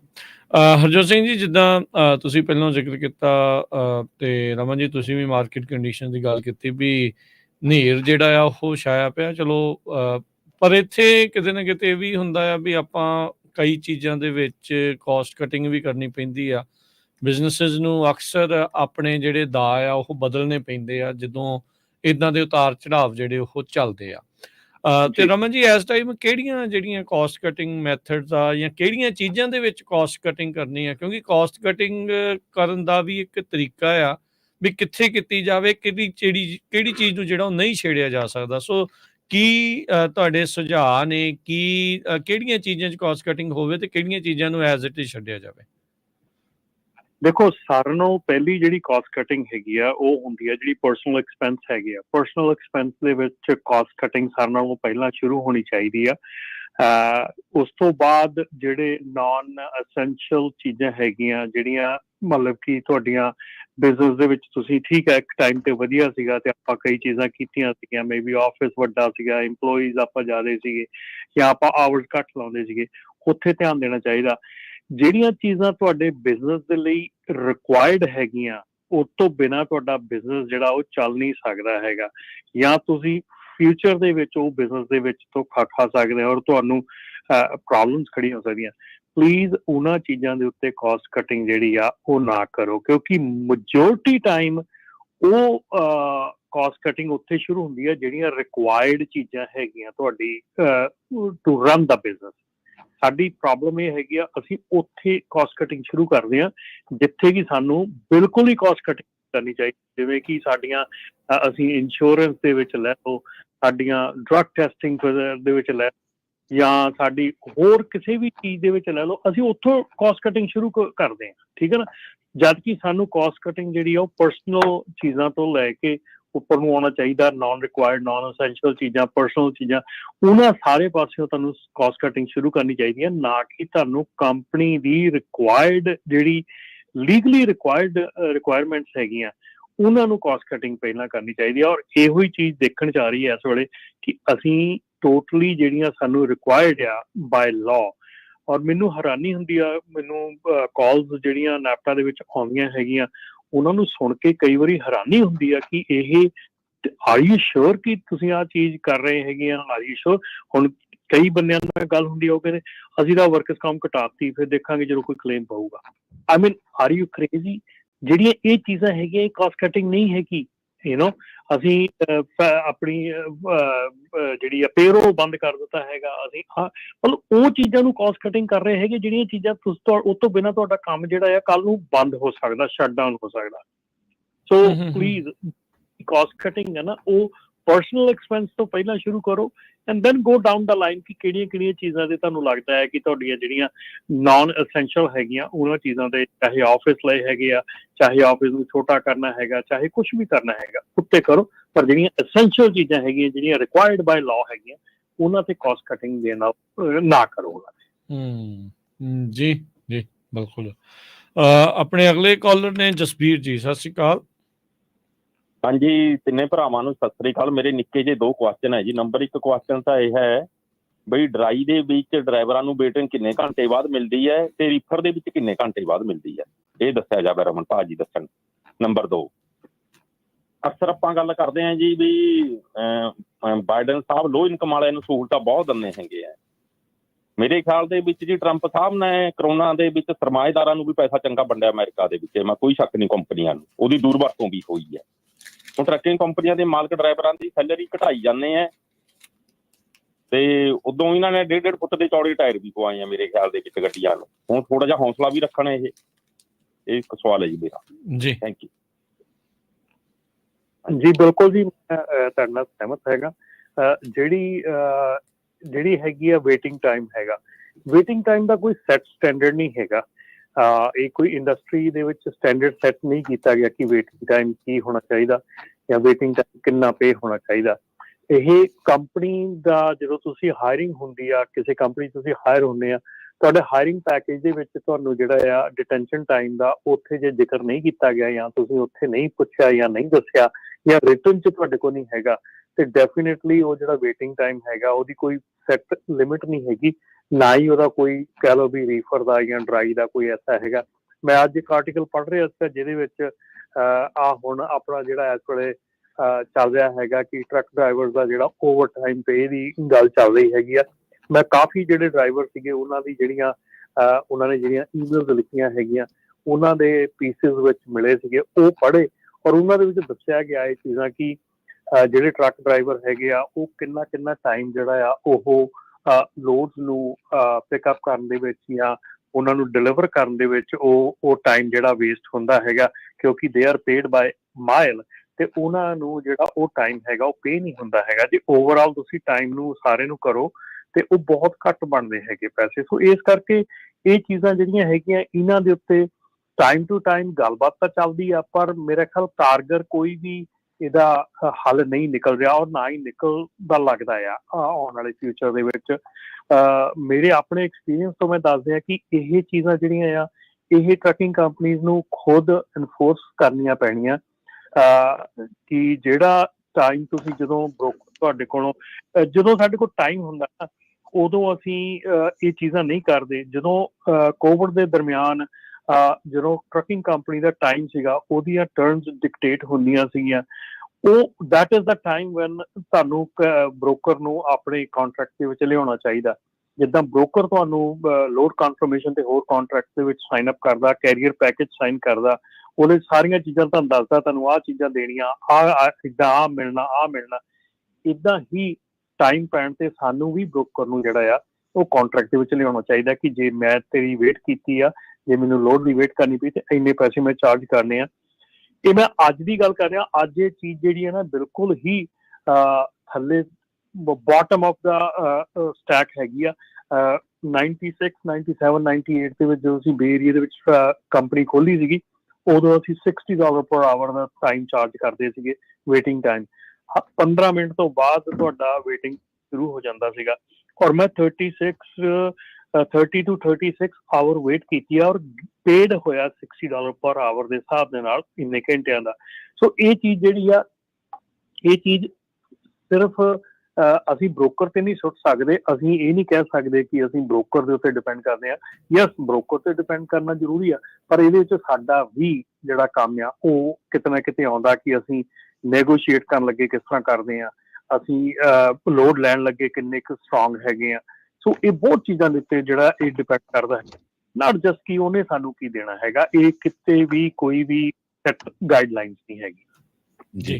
ਦੂਜਾ ਕੁਐਸਚਨ ਸੀ ਰਮਨ ਭਾਜੀ ਉਹਨਾਂ ਦਾ ਵੀ ਉਹ ਲੋਨ ਦਿੱਤੇ ਆ ਟਰੰਪ ਭਾਜੀ ਨੇ ਤੇ ਉਧਰ ਬਾਈਡਨ ਉਹਨਾਂ ਨੇ ਲਗਭਗ ਸਾਰਿਆਂ ਨੂੰ ਹੀ ਨਹੀਂ ਪੈਸੇ ਦਿੱਤੇ। ਇੰਡੀਵਿਜੂਅਲ ਲੈਵਲ ਤੇ ਵੀ ਪ੍ਰੋਬਲਮ ਉਹਨਾਂ ਨੂੰ ਆਈ ਆ। ਉਹਨਾਂ ਦਾ ਮੇਨ ਮਕਸਦ ਜਿਹੜੀਆਂ ਕੰਪਨੀਆਂ ਨੂੰ ਲੋਨ ਦਿੱਤੇ ਸੀ ਜਾਂ ਜਿਹੜੇ ਬਿਜ਼ਨੈਸਿਸ ਨੂੰ ਵੀ ਆਪਣੇ ਬਿਜ਼ਨੈਸਿਸ ਨੂੰ ਕਾਇਮ ਰੱਖੋ, ਉਹਦੇ 'ਚ ਹੀ ਸਪੈਂਡ ਕਰੋ। ਪਰ ਰਗੜ ਉਹਦਾ ਆਪਾਂ ਹੋਏ ਆ ਜਦੋਂ ਸਾਨੂੰ ਪੈਸੇ ਮਿਲ ਗਏ ਅਸੀਂ ਉਹ ਪੈਸੇ ਆਪਣੀ ਬਿਜ਼ਨਸ ਦੇ ਨਹੀਂ ਲਾਏ, ਕਿਸੇ ਨੇ ਵੱਡਾ ਘਰ ਲੈ ਲਿਆ, ਵੱਡੀ ਕਾਰ ਲੈ ਲਈ ਜਾਂ ਕੰਪੀਟੀਸ਼ਨ 'ਚ ਫਿਰ 1.5 ਲੱਖ ਵਾਲਾ ਟਰੱਕ ਜਿਹੜਾ ਪੌਣੇ 3 ਲੱਖ ਤੱਕ ਪਹੁੰਚਾਤਾ, ਉਹ ਜਿਹੜਾ ਆ ਉਹ ਪ੍ਰੋਬਲਮ ਹੋਈ ਆ। ਬਿਲਕੁਲ, ਜਿਹੜੀ ਹੁਣ ਭਾਜੀ ਨੇ ਗੱਲ ਕਹਿ ਗਏ ਨਾ ਵੀ ਅਮੀਰਾਂ ਨੂੰ ਵੀ ਜਾਂ ਜਿਹੜੇ ਪੈਸੇ ਵਾਲੇ ਸੀ ਉਹਨਾਂ ਨੂੰ ਪੈਸੇ ਮਿਲੇ ਆ, ਹਰ ਇੱਕ ਨੂੰ ਮਿਲੇ ਆ। ਡਰਾਈਵਰ ਤੱਕ ਨੂੰ ਜਿਹੜੀ ਕਾਰਪੋਰੇਸ਼ਨ ਖਲਾਈ ਸੀ, ਡਰਾਈਵਰ ਟਰੱਕ ਨੂੰ ਵੀ ਪੈਸੇ ਮਿਲੇ ਹੈਗੇ ਆ ਔਰ ਓਨਰ ਆਪਰੇਟਰ ਨੂੰ ਪੈਸੇ ਮਿਲੇ, ਹਰ ਇੱਕ ਨੂੰ ਪੈਸੇ ਮਿਲੇ ਹੈਗੇ ਆ। ਠੀਕ ਹੈ ਨਾ। ਸੋ ਕਿਸੇ ਨੇ ਵੀ ਉਹ ਪੈਸਾ ਜਿਹੜਾ ਹੈ ਨਾ ਬਹੁਤ ਮੇਰੇ ਖਿਆਲ 10% ਹੋਣਗੇ ਲੋਕੀ ਜਿਨ੍ਹਾਂ ਨੇ ਉਹ ਪੈਸਾ ਜਿਹੜਾ ਸਹੀ ਥਾਂ ਤੇ ਲਾਇਆ ਹੋਊਗਾ। 90% ਜਿਹੜਾ ਹੈ ਉਹ ਪੈਸਾ ਗਲਤ ਥਾਂ ਤੇ ਲੱਗਾ ਹੈਗਾ। ਇਸ ਕਰਕੇ ਇਸ਼ੂਜ਼ ਜਿਹੜੇ ਖੜੇ ਹੋਏ ਆ ਔਰ ਮੇਰੇ ਖਿਆਲ ਦੇ ਵਿੱਚ ਉਹੋ ਹੀ ਪੈਸਾ ਆ ਰਾਜਕਿਰਨ ਤੇ ਹਰਜੋਤ ਭਾਜੀ, ਉਹੋ ਹੀ ਜਿਹੜਾ ਪੈਸਾ ਮਿਲਿਆ ਨਾ ਉਹੋ ਹੀ ਇਸ ਵੇਲੇ ਹੋਲਡ ਕੀਤਾ ਹੋਇਆ ਤਾਂ ਕਿ ਜਿਹੜੀ ਅਜੇ ਕਪੈਸਿਟੀ ਨਹੀਂ ਘਟ ਰਹੀ ਜਾਂ ਜਿਹੜੇ ਜੇ ਹੈਂਗ ਔਨ ਕਰ ਰਹੇ ਆ ਉਹੋ ਹੀ ਪੈਸਾ ਹੈਂਗ ਔਨ ਕਰਾਈ ਜਾ ਰਿਹਾ।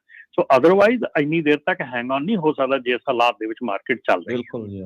ਜੇ ਉਹ ਮੇਰੀ ਵੀ ਕਈ ਕੰਪਨੀਆਂ ਨਾਲ ਗੱਲਬਾਤ ਹੋਈ ਟਰੱਕ ਨਾਲ, ਕਹਿੰਦੇ ਜੇ 2 ਸਾਲ ਪਹਿਲਾਂ ਉਦੋਂ 3 ਸਾਲ ਪਹਿਲਾਂ ਨਾ ਮਿਲਦੇ ਤਾਂ ਬਹੁਤ ਸਾਰੀਆਂ ਉਦੋਂ ਵੀ ਕੰਪਨੀਆਂ ਬੰਦ ਹੋ ਜਾਣੀਆਂ ਸੀ। ਸੋ ਜੀ, ਬਿਲਕੁਲ। ਪ੍ਰੋਬਲਮ ਉਦੋਂ ਹੀ ਪਈ ਆ ਵੀ ਜਿਹੜੇ ਲੋਕ 2008 ਦੇ ਰਿਸੈਸ਼ਨ ਤੋਂ ਬਾਅਦ ਆਏ ਆ ਨਾ, ਉਹਨੇ ਰਿਸੈਸ਼ਨ ਨਹੀਂ ਕਦੇ ਦੇਖਿਆ ਸੀ। ਜਿਹੜੇ 2008 ਤੋਂ ਪਹਿਲਾਂ ਉਹਨੇ ਤਾਂ ਦੇਖਿਆ ਵੀ ਅਮਰੀਕਾ ਜੇ ਉੱਪਰ ਚੜ੍ਹਦਾ ਤਾਂ ਥੱਲੇ ਵੀ ਬੜੀ ਬੁਰੀ ਤਰ੍ਹਾਂ ਡਿੱਗਦਾ ਹੈਗਾ। ਸੋ ਉਹ ਥੋੜੇ ਆ ਮੇਰੇ ਖਿਆਲ ਨਾਲ ਉਹਨਾਂ ਨੂੰ ਉਹ ਨਹੀਂ ਬੜੇ ਧਿਆਨ ਨਾਲ ਵਰਤਿਆ ਹੈਗਾ। ਪਰ ਜਿਹੜੇ ਬਾਅਦ ਚ ਆਏ ਆ ਉਹ ਨਹੀਂ ਸੋਚਿਆ ਵੀ ਇੱਦਾਂ ਹੀ ਰਹਿਣਾ ਹੈਗਾ। ਗਲਤੀ ਉਹਨਾਂ ਦੀ ਵੀ ਨਹੀਂ ਹੈਗੀ, ਪਰ ਉਹ ਹੁਣ ਰਗੜ ਹੋ ਰਿਹਾ ਹੈ। 2008 ਵਾਲੇ ਨਹੀਂ, ਇਹ ਤਾਂ 2019 ਤੋਂ ਬਾਅਦ ਜਿਹੜੇ ਆਏ ਆ ਉਹਨਾਂ ਦੀ ਸੋਚੋ ਨਾ। ਜੀ, ਨਹੀਂ ਬਿਲਕੁਲ ਇਹ ਤਾਂ ਹੈ ਹੀ ਹੈ, ਪਰ ਇਹ ਆ ਵੀ ਜਿੱਦਾਂ ਕਿਹਾ ਵੀ ਜਿਹੜੇ ਗਲਤ ਥਾਵਾਂ ਦੇ ਉੱਤੇ ਜਿਨ੍ਹਾਂ ਨੇ ਵਰਤ ਲਏ ਤੇ ਜਿਨ੍ਹਾਂ ਨੇ ਇੱਧਰ ਉੱਤੇ ਥੱਲੇ ਕੀਤਾ ਹੈ ਕੰਮ, ਬਥੇਰੇ ਫੜ ਹੋ ਰਹੇ ਆ, ਬਥੇਰੇ ਫੜੇ ਜਾਣੇ ਆ। ਉਹ ਫੈਡਰਲ ਮਨੀ ਵਾਲੇ ਜਿਹੜੇ ਉਹ ਹੱਥ ਧੋ ਕੇ ਪਿੱਛੇ ਪਏ ਆ। ਥੈਂਕ ਯੂ ਜਸਬੀਰ ਜੀ ਕਾਲ ਦੇ ਲਈ, ਮਿਹਰਬਾਨੀ। ਤੇ ਆਪਣੇ ਅਗਲੇ ਕਾਲਰ ਨੇ ਹੈਪੀ ਜੀ, ਸਤਿ ਸ਼੍ਰੀ ਅਕਾਲ ਜੀ। ਹਾਂਜੀ, ਸਤਿ ਸ਼੍ਰੀ ਅਕਾਲ ਬਾਈ, ਤਿੰਨਾਂ ਭਰਾਵਾਂ ਨੂੰ ਸਤਿ ਸ਼੍ਰੀ ਅਕਾਲ। ਸਤਿ ਸ਼੍ਰੀ ਅਕਾਲ ਜੀ। ਤੁਹਾਡਾ ਪ੍ਰੋਗਰਾਮ ਜੀ ਬਹੁਤ ਵਧੀਆ ਜੀ, 2 ਸਾਲ ਹੋ ਗਿਆ ਸੁਣਦੇ ਨੂੰ ਸਾਰੇ ਪ੍ਰੋਗਰਾਮ ਜੀ, ਬਹੁਤ ਵਧੀਆ। ਥੈਂਕ ਯੂ, ਧੰਨਵਾਦ ਕਰਨਾ ਜੀ ਤੁਹਾਡਾ। ਮਿਹਰਬਾਨੀ ਜੀ ਹੈਪੀ ਜੀ, ਧੰਨਵਾਦ ਜੀ, ਧੰਨਵਾਦ ਜੀ, ਬਹੁਤ ਬਹੁਤ। ਸੋ ਸਾਨੂੰ ਆਪਣੇ ਰਾਜਕਰਨ ਵੀਰ ਜੀ ਤੇ ਆਪਣੇ ਰਮਨ ਭਾਜੀ ਬਹੁਤ ਸਾਰੇ ਨਗਰ ਕੀਰਤਨ ਤੇ ਸਰੋਤੇ ਮਿਲਦੇ ਰਹਿੰਦੇ। ਕਈ ਕਹਿੰਦੇ ਯਾਰ ਆਪਾਂ ਤਾਂ ਟਰੱਕਿੰਗ ਇੰਡਸਟਰੀ ਚ ਵੀ ਨਹੀਂ, ਪਰ ਫਿਰ ਵੀ ਆਪਾਂ ਤੁਹਾਡਾ ਸ਼ੋਅ ਸੁਣੀਦਾ, ਜਾਂ ਵੀ ਮੈਂ ਤਾਂ ਸਿਟੀਜ਼ਨ ਆ ਫਿਰ ਵੀ ਤੁਹਾਡਾ ਇਮੀਗ੍ਰੇਸ਼ਨ ਦਾ ਸੁਣੀਦਾ। ਸੋ ਬਹੁਤ ਸਾਰੇ ਜਿਹੜੇ ਸਰੋਤੇ ਆ ਉਹ ਐਪਰੀਸ਼ੀਏਟ ਕਰਦੇ। ਸਾਰਿਆਂ ਦਾ ਧੰਨਵਾਦ। ਵੱਧ ਤੋਂ ਵੱਧ ਸਾਰਿਆਂ ਨੂੰ ਦੱਸਿਆ ਕਰੋ ਵੀ ਪੰਜਾਬੀ ਰੇਡੀਓ USA ਦੇ ਨਾਲ ਜੁੜੋ। ਜਿੰਨੇ ਸਾਡੇ AM FM ਸਟੇਸ਼ਨ ਆ ਉੱਥੇ ਤੁਸੀਂ ਕਾਰਾਂ 'ਚ ਟਰੱਕਾਂ 'ਚ ਸੁਣ ਸਕਦੇ ਆ। ਬਾਕੀ ਤੁਸੀਂ ਪੰਜਾਬੀ ਰੇਡੀਓ USA ਦੇ YouTube ਚੈਨਲ ਨੂੰ ਸਬਸਕ੍ਰਾਈਬ ਕਰੋ, ਉਹਦੇ ਉੱਤੇ ਜਿਹੜੇ ਪ੍ਰੋਗਰਾਮ ਆ ਕਿਸੇ ਵੀ ਟਾਈਮ ਸੁਣ ਸਕਦੇ ਆ। ਅਗਲੇ ਕਾਲਰ ਨੇ ਗੁਰਿੰਦਰ ਜੀ, ਸਤਿ ਸ਼੍ਰੀ ਅਕਾਲ। ਸਤਿ ਸ਼੍ਰੀ ਅਕਾਲ ਭਾਜੀ। Can you hear me okay? ਹਾਂਜੀ ਹਾਂਜੀ ਹਾਂਜੀ, ਸਤਿ ਸ਼੍ਰੀ ਅਕਾਲ ਜੀ। ਹਾਂਜੀ, ਸਤਿ ਸ਼੍ਰੀ ਅਕਾਲ ਭਾਜੀ। ਭਾਜੀ ਮੈਂ ਰਮਨ ਭਾਜੀ ਨੂੰ ਪੁੱਛਣਾ ਸੀਗਾ ਵੀ ਇੱਕ ਤੇ ਜਿਹੜਾ ਟਰੱਕ ਆਰਡਰ ਨਾਟ ਯੂਜ਼ ਜਾਂ ਟੋਨੂ ਜਿਹਨੂੰ ਕਹਿ ਦਿੰਦੇ ਨੇ, ਇਹ ਤੁਸੀਂ ਆਪਣੀ ਮਰਜ਼ੀ ਨਾਲ ਮਤਲਬ ਵਧਾ ਸਕਦੇ ਕਿ ਸਟੈਂਡਰਡ ਸੈੱਟ ਹੋਇਆ ਵਾ ਵੀ $150 ਹੀ ਦੇਣੇ ਨੇ ਤੁਹਾਨੂੰ? ਤੁਸੀਂ ਆਪਣੀ ਮਰਜ਼ੀ ਨਾਲ ਵੀ ਇਹਨਾਂ ਕੋਲ ਪੈਸੇ ਲੈ ਸਕਦੇ ਹੋ ਬ੍ਰੋਕਰਾਂ ਕੋਲ, ਜੇ ਤੁਹਾਡਾ ਜ਼ਿਆਦਾ ਟਾਈਮ ਲੱਗਦਾ ਆ। ਕਿਸੇ ਵੇਲੇ ਏਦਾਂ ਵੀ ਮੇਰਾ ਤਾਂ ਉਹਨਾਂ ਦੀ ਕਾਲ ਜਿਹੜੀ ਵਿੱਚ ਡ੍ਰੌਪ ਹੋ ਗਈ। ਰਮਨ ਜੀ ਸੁਣ ਰਹੇ ਆਵਾਜ਼ ਤੁਸੀਂ? ਹਾਂਜੀ ਮੈਨੂੰ ਸੁਣ ਰਹੀ ਹੈ ਜੀ, ਮੇਰੀ ਕਾਲ ਡ੍ਰੌਪ ਹੋ ਗਈ। ਹਾਂਜੀ, ਜਿਹੜੇ ਸਾਡੇ ਕਾਲਰ ਸੀ ਉਹਨਾਂ ਦੀ ਵੀ ਆਵਾਜ਼ ਡ੍ਰੌਪ ਹੋ ਗਈ ਸੀਗਾ। ਤੁਹਾਨੂੰ ਸਮਝ ਆ ਗਿਆ ਹੋਊਗਾ। ਟੋਨੂ ਦਾ ਪੁੱਛਦੇ ਸੀਗੇ, ਟਰੱਕ ਆਰਡਰ ਨਾਟ ਯੂਜ਼ਡ, ਉਹ ਪੁੱਛਦੇ ਸੀਗੇ ਵੀ 150 ਉਹ ਪੱਕਾ ਆ, ਵਧਾ ਘਟਾ ਸਕਦੇ ਜਾਂ ਕਿੱਦਾਂ ਆ? ਉਹ ਤੁਹਾਡਾ ਉਹਦੇ ਨਾਲ ਨੈਗੋਸ਼ੀਏਸ਼ਨ ਆ, ਤੁਸੀਂ ਕਿੰਨਾ ਵੀ ਨੈਗੋਸ਼ੀਏਸ਼ਨ ਜਿਹੜਾ ਕਰ ਸਕਦੇ ਆ ਉਹ ਤੁਹਾਡੇ ਤੇ ਡਿਪੈਂਡ ਕਰਦਾ। 150 ਨਾਟ ਸੈਟ ਪ੍ਰਾਈਸ ਨਹੀਂ ਹੈਗੀ। ਹੁਣ ਜੇ ਤੁਸੀਂ 150-200 ਮੀਲ ਤੁਸੀਂ ਟਰੈਵਲ ਕਰਕੇ ਗਏ ਆ ਲੋਡ ਚੱਕਣ ਲਈ, ਤੁਸੀਂ $150 ਦੇ ਵਿੱਚ ਨਹੀਂ ਸੈਟਿਸਫਾਈਡ ਹੈਗੇ। ਸੋ ਇਸ ਕਰਕੇ ਜਿਹੜਾ ਟੋਨੂ ਹੈਗਾ ਆ ਉਹ ਡਿਪੈਂਡ ਕਰਦਾ ਹੈ ਕਿ ਤੁਸੀਂ ਕਿੰਨੇ ਟਾਈਮ ਤੋਂ ਉੱਥੇ ਬੈਠੇ ਆ, ਕਿੰਨੀ ਦੂਰ ਤੁਸੀਂ ਪਿਕਅਪ ਕਰਨ ਗਏ ਆ, ਜਾਂ ਕੀ ਤੁਹਾਡਾ ਜਿਹੜਾ ਸਿਚੁਏਸ਼ਨ ਹੈਗੀ ਆ, ਉਹ ਹਰ ਇੱਕ ਸਿਚੁਏਸ਼ਨ ਤੇ ਡਿਪੈਂਡ ਕਰ ਰਹੀ ਹੈ। $150 ਕੋਈ ਹੁੰਦਾ ਹੈ, ਕੋਈ $500 ਤੱਕ ਵੀ ਲੈਂਦਾ, 400 ਵੀ, ਡਿਪੈਂਡ ਕਰਦਾ ਕਿ ਤੁਸੀਂ ਕੀਤਾ ਕੀ ਆ। ਜੀ, ਆਪਣੇ ਅਗਲੇ ਕਾਲਰ ਨੇ ਅਭੀ ਜੀ, ਸਤਿ ਸ਼੍ਰੀ ਅਕਾਲ। ਹਾਂਜੀ ਸਤਿ ਸ਼੍ਰੀ ਅਕਾਲ ਜੀ, ਪੰਜਾਬੀ ਰੇਡੀਓ ਟੀਮ ਤੇ ਸੁਣਨ ਵਾਲੇ ਸਾਰੇ ਸਰੋਤਿਆਂ ਸਤਿ ਸ਼੍ਰੀ ਅਕਾਲ। ਸਤਿ ਸ਼੍ਰੀ ਅਕਾਲ। ਆਪਣੇ ਨਾ ਹੁਣੇ ਗੱਲ ਕਰ ਰਹੇ ਸੀਗੇ ਵੀ ਜਿੱਦਾਂ ਕਹਿੰਦੇ ਵੇਟਿੰਗ ਟਾਈਮ ਹੋ ਗਿਆ, ਜਿੱਦਾਂ ਪਰ ਆਵਰ ਦੇ ਹਿਸਾਬ ਨਾਲ ਚਾਰਜ ਕਰਦੇ ਆ। ਤੇ ਇਹਦੇ ਵਿੱਚ ਮੈਂ ਨਾ ਜਿੱਦਾਂ ਹੁਣ TQL ਕੰਪਨੀ ਹੈਗੀ ਹੈ ਤੇ ਉਹਨਾਂ ਦੇ ਆਪਣੇ ਮਤਲਬ ਲਿਖਿਆ ਹੁੰਦਾ ਵਾ, ਜਿਹੜੇ ਰੇਟ ਕਨਫਰਮੇਸ਼ਨ ਆਉਂਦੀ ਹੈ ਨਾ, ਹਰ ਇੱਕ ਬ੍ਰੋਕਰ ਇੰਡੀਪੈਂਡੈਂਟ ਅਲੱਗ-ਅਲੱਗ ਇਹਨਾਂ ਨਾਲ ਅਟੈਚ ਹੋਏ ਆ, ਉਹ ਕੰਮ ਕਰਦੇ ਹੈਗੇ। ਉਹ ਫਿਰ ਆਪਣਾ ਹਿਸਾਬ ਨਾਲ ਰੱਖਿਆ ਹੋਇਆ ਵੀ ਕਿੰਨਾ ਮੈਂ ਪਰ ਆਵਰ ਦੇ ਹਿਸਾਬ ਨਾਲ ਅਗਰ ਡਿਟੈਂਸ਼ਨ ਦੇਣੀ ਪਏ ਤਾਂ ਕਿੰਨੇ ਚਾਰਜ ਪੇ ਕਰੂੰਗਾ ਮੈਂ, ਠੀਕ ਹੈ ਜੀ। ਉਹ ਕਈ ਵਾਰ ਘੱਟ ਹੁੰਦੇ, ਫਿਰ ਮੈਂ ਇਹਨਾਂ ਨੂੰ ਕਾਲ ਕੀਤੀ ਸੀ, ਇਹਨਾਂ ਦੀ ਕੈਰੀਅਰ ਰਿਲੇਸ਼ਨ ਟੀਮ ਹੁੰਦੀ ਆ, ਉਹਨਾਂ ਨਾਲ ਮੈਂ ਗੱਲ ਕੀਤੀ। ਉਹ ਮੈਂ ਦੱਸਿਆ, ਮੈਂ ਕਿਹਾ ਵੀ ਜਿਹੜੀ ਤੁਹਾਡੀ ਪੇਮੈਂਟ ਟਰਮਸ ਹੈਗੀਆਂ ਡਿਟੈਂਸ਼ਨ ਦੀਆਂ, ਉਹ ਮੈਨੂੰ ਮਤਲਬ ਮੈਨੂੰ ਐਗਰੀ ਨਹੀਂ ਹੈਗਾ, ਤਾਂ ਮੈਨੂੰ ਜ਼ਿਆਦਾ ਪੈਸੇ ਚਾਹੀਦੇ ਆ ਕਿਉਂਕਿ ਤੁਸੀਂ ਪੈਸੇ ਬਹੁਤ ਘੱਟ ਦਿੰਦੇ ਹੈਗੇ ਆ। ਕਹਿੰਦੇ ਇੱਦਾਂ ਕਰਦੇ, ਤੈਨੂੰ ਅਸੀਂ ਕੋਈ ਫਾਰਮ ਭੇਜ ਦਿੰਦੇ ਹਾਂ, ਇੱਕ ਤੂੰ ਆਪਣਾ ਫਾਰਮ ਭਰ ਕੇ ਸਾਨੂੰ ਭੇਜ ਦਿਓ ਵੀ ਸਾਡੀਆਂ ਜਿਹੜੀਆਂ ਆਪਣੇ ਟਰਮ ਜਿਹੜੀਆਂ ਜੋ ਤੂੰ ਚਾਹੁੰਦਾ ਉਹ ਦੱਸ ਦੇ ਕੀ ਹੈਗੀਆਂ, ਤੇ ਉਹ ਭਰ ਕੇ ਸਾਨੂੰ ਭੇਜ ਦੇ। ਫਿਰ ਉਹ ਤੇਰੀ ਅਸੀਂ ਆਪਣੇ ਸਿਸਟਮ 'ਚ ਅਪਡੇਟ ਕਰ ਦਾਂਗੇ। ਜਿਹੜਾ ਬ੍ਰੋਕਰ ਤੈਨੂੰ ਲੋਡ ਦਊਗਾ ਉਹਨੂੰ ਪਤਾ ਹੋਊਗਾ ਵੀ ਤੇਰੀਆਂ ਟਰਮ ਦਾ ਆਹ ਆ, ਨਾ ਕਿ ਤੇਰੀਆਂ ਚੱਲਣੀਆਂ। ਉਹ ਕਹਿੰਦਾ ਜਿਹੜੀਆਂ ਡਿਟੈਂਸ਼ਨ ਵਾਲੀਆਂ ਟਰਮਸ ਹੈਗੀਆਂ ਉਹ ਤੇਰੀਆਂ ਚੱਲਣਗੀਆਂ, ਨਾ ਕਿ ਬ੍ਰੋਕਰ ਦੀਆਂ ਚੱਲਣਗੀਆਂ। ਫਿਰ ਮੈਂ ਉਹ ਫਾਰਮ ਭਰ ਕੇ ਭੇਜਿਆ ਸੀਗਾ, ਤੇ ਫਿਰ ਮੈਨੂੰ ਡਿਟੈਂਸ਼ਨ ਵੀ ਜਿੱਦਾਂ ਵੀ ਮੈਂ ਆਪਣੇ ਹਿਸਾਬ ਨਾਲ ਮੈਂ ਆਪਣੇ ਹਾਈ ਰੇਟ ਭਰਿਆ ਸੀਗਾ ਉਹਦੇ ਵਿੱਚ, ਜਦੋਂ ਮੈਨੂੰ ਡਿਟੈਂਸ਼ਨ ਮਿਲਦੀ ਆ ਫਿਰ ਉਹਦੇ ਹਿਸਾਬ ਨਾਲ ਮੈਨੂੰ ਮਿਲਦੀ ਆ।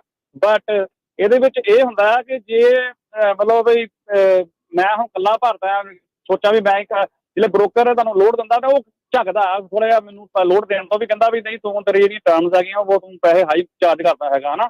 ਕਈ ਵਾਰ ਝੱਕਦੇ ਆ, ਪਰ ਕਈ ਵਾਰ ਬ੍ਰੋਕਰ ਲੋਡ ਦੇ ਦਿੰਦੇ ਆ। ਪਰ ਮੇਰਾ ਕਹਿਣ ਦਾ ਮਤਲਬ ਇਹ ਆ, ਅਗਰ ਸਾਰੇ ਹੀ ਬੰਦੇ ਜਿੰਨੇ ਵੀ ਆਪਣੇ ਜਾਂ ਅਲੱਗ-ਅਲੱਗ ਇੰਡੀਵਿਜੂਅਲ ਕੰਪਨੀਆਂ ਦੇ ਨਾਲ ਉਹ ਉਹਨਾਂ ਨੇ ਸੈਟਅਪ ਕੀਤੇ ਹੋਏ ਆ, ਸਾਰੇ ਹੀ ਯੂਨੀਅਨਾਈਜ਼ ਜਾਂ ਇਕੱਠੇ ਹੋ ਕੇ ਸਾਰੇ ਕਹਿਣ ਵੀ ਭਾਈ ਸਾਨੂੰ ਆਹ ਚਾਰजेस ਚਾਹੀਦੇ, ਇੱਕ ਕਾਮਨ ਮਤਲਬ ਵੀ ਰੇਟ ਬਣਾਉਣਾ ਵੀ ਇੰਨਾ ਚਾਹੀਦਾ, ਤੇ ਫਿਰ ਉਹਨਾਂ ਨੂੰ ਐਗਰੀ ਹੋਣਾ ਪਊਗਾ। ਪਰ ਜੇ ਮੇਰੇ ਵਰਗਾ ਇੰਡੀਵਿਜੂਅਲੀ ਇਕੱਲਾ ਰੇਟ ਵਗੈਰਾ ਬਣਾ ਕੇ ਸੈੱਟ ਕਰਕੇ ਉਹਨਾਂ ਨੂੰ ਦੱਸਦਾ ਤਾਂ ਫਿਰ ਮੈਨੂੰ ਦਿੱਕਤ ਵੀ ਆਉਂਦੀ ਹੈ, ਤੇ ਇਹ ਵੀ ਹੈਗੀ ਉਹ ਫਿਰ ਮੈਨੂੰ ਪ੍ਰੈਫਰ ਨਹੀਂ ਕਰਦੇ, ਉਹਨੂੰ ਪਤਾ ਵੀ ਇਹਦੇ ਰਿਟੈਂਸ਼ਨ ਚਾਰजेस ਜਿਹੜੇ ਆ ਉਹ ਹਾਈ ਹੈਗੇ ਆ।